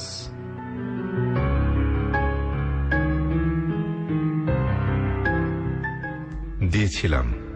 ওই রিভলভিং চেয়ার পরের দিনই আমি হ্যাপি ভিলাতে ফেরত দিয়ে এসেছিলাম। এসব বহুদিন আগের কথা। হ্যাপি ভিলা এখনো আছে, জীর্ণ প্রায়। আগাছা জঙ্গলে ঘেরা ওই বাড়িতে শীর্ণ বৃদ্ধ এক পর্তুগিজ ভদ্রলোক বাস করে। রোজ রাত 10টায় সে দোতলার একটা ঘরে একটি রিভলভিং চেয়ারের সামনে বসে তার স্ত্রীর সঙ্গে কথা বলে। হ্যাপি ভিলার কাছাকাছি বাড়ির লোকজন মাঝে মাঝে নাকি মেয়ে মানুষের কণ্ঠ শুনতে পায়। কাঁপা কাঁপা সেই অস্বাভাবিক নারী কণ্ঠ শুনে সবাই ভয়ে কাঁটা হয়ে থাকে। আজকাল দিনের বেলাতেও হ্যাপি ভিলার ধারে কাছে কেউ যায় না। স্থানীয় মানুষদের বিশ্বাস মিস্টার কুনহাও আর বেঁচে নেই। গত কয়েক বছরের মধ্যে কেউ তাকে একবারও দেখতে পায়নি। সন্ধ্যার পর হ্যাপি ভিলাতেও আলো জ্বলতে দেখা যায় না। চেয়ারটা ফেরত দিয়ে আসার পর কত বছর পার হয়ে গেল। ভেবেছিলাম মিস্টার কুনহার সঙ্গে দেখা করে আসবো একদিন, কিন্তু দূর থেকে হ্যাপি ভিলার সম্বন্ধে যেটুকু খবরাখবর পেতাম তাতে ভরসা পাইনি। মাত্র সেদিন খবর পেলাম সরকারি কর্তৃপক্ষের সহায়তায় হ্যাপি ভিলাকে নাকি অধিগ্রহণ ও যথাযথ সংস্কার করে সেখানে জনসাধারণের কল্যাণার্থে কিছু একটা করা হবে, কারণ মিস্টার কুনহার সম্পত্তির কোনো দাবিদার পাওয়া যায়নি। খবরটা শোনার পর থেকেই আমার বারবার হ্যাপি ভিলার কথা মনে হয়। যদিও লোকে সেটাকে ভূতের বাড়ি বলতো, আমার কাছে কিন্তু সেটা সত্যি সত্যি হ্যাপি ভিলা, সুখের নীড়। কারণ আমার বিশ্বাস আজও সেখানে দুটি প্রাণী পরম শান্তিতে বাস করছে। আজকের ভৌতিক সাহিত্য রসে গল্প ছিল হ্যাপি ভিলা। লেখক জীবন ভৌমিক, গল্প পাঠে আজহারুল ইসলাম রনি, চরিত্রায়নে কাব্য, ইমন এবং আজহারুল ইসলাম রনি, শব্দ সংযোজনায় প্রিন্স গোমেজ। অলরাইট, ভৌতিক সাহিত্য আমরা শুনে ফেললাম এবং আজকের গল্পটা একেবারে ডিফারেন্ট একটা গল্প ছিল, হ্যাপি ভিলার গল্প। যারা যারা শুনেছেন তারা তো শুনেছেন, এনজয় করেছেন। যারা যারা মিস করে ফেলেছেন তাদের জন্য সত্যি ভীষণ রকমের দুঃখ হচ্ছে। যারা যারা আমার সাথে ফেসবুকে জয়েন ছিলেন, শেখ রাতুল ছিলেন আমাদের সাথে, মাইনুল ইসলাম রাজন তিনি আমাদেরকে কমেন্ট করেছেন, অর্ণব রাহা তিনি বলছেন খুবই ভয় পেয়েছেন তিনি, না বলা কথা। So this is your ID name.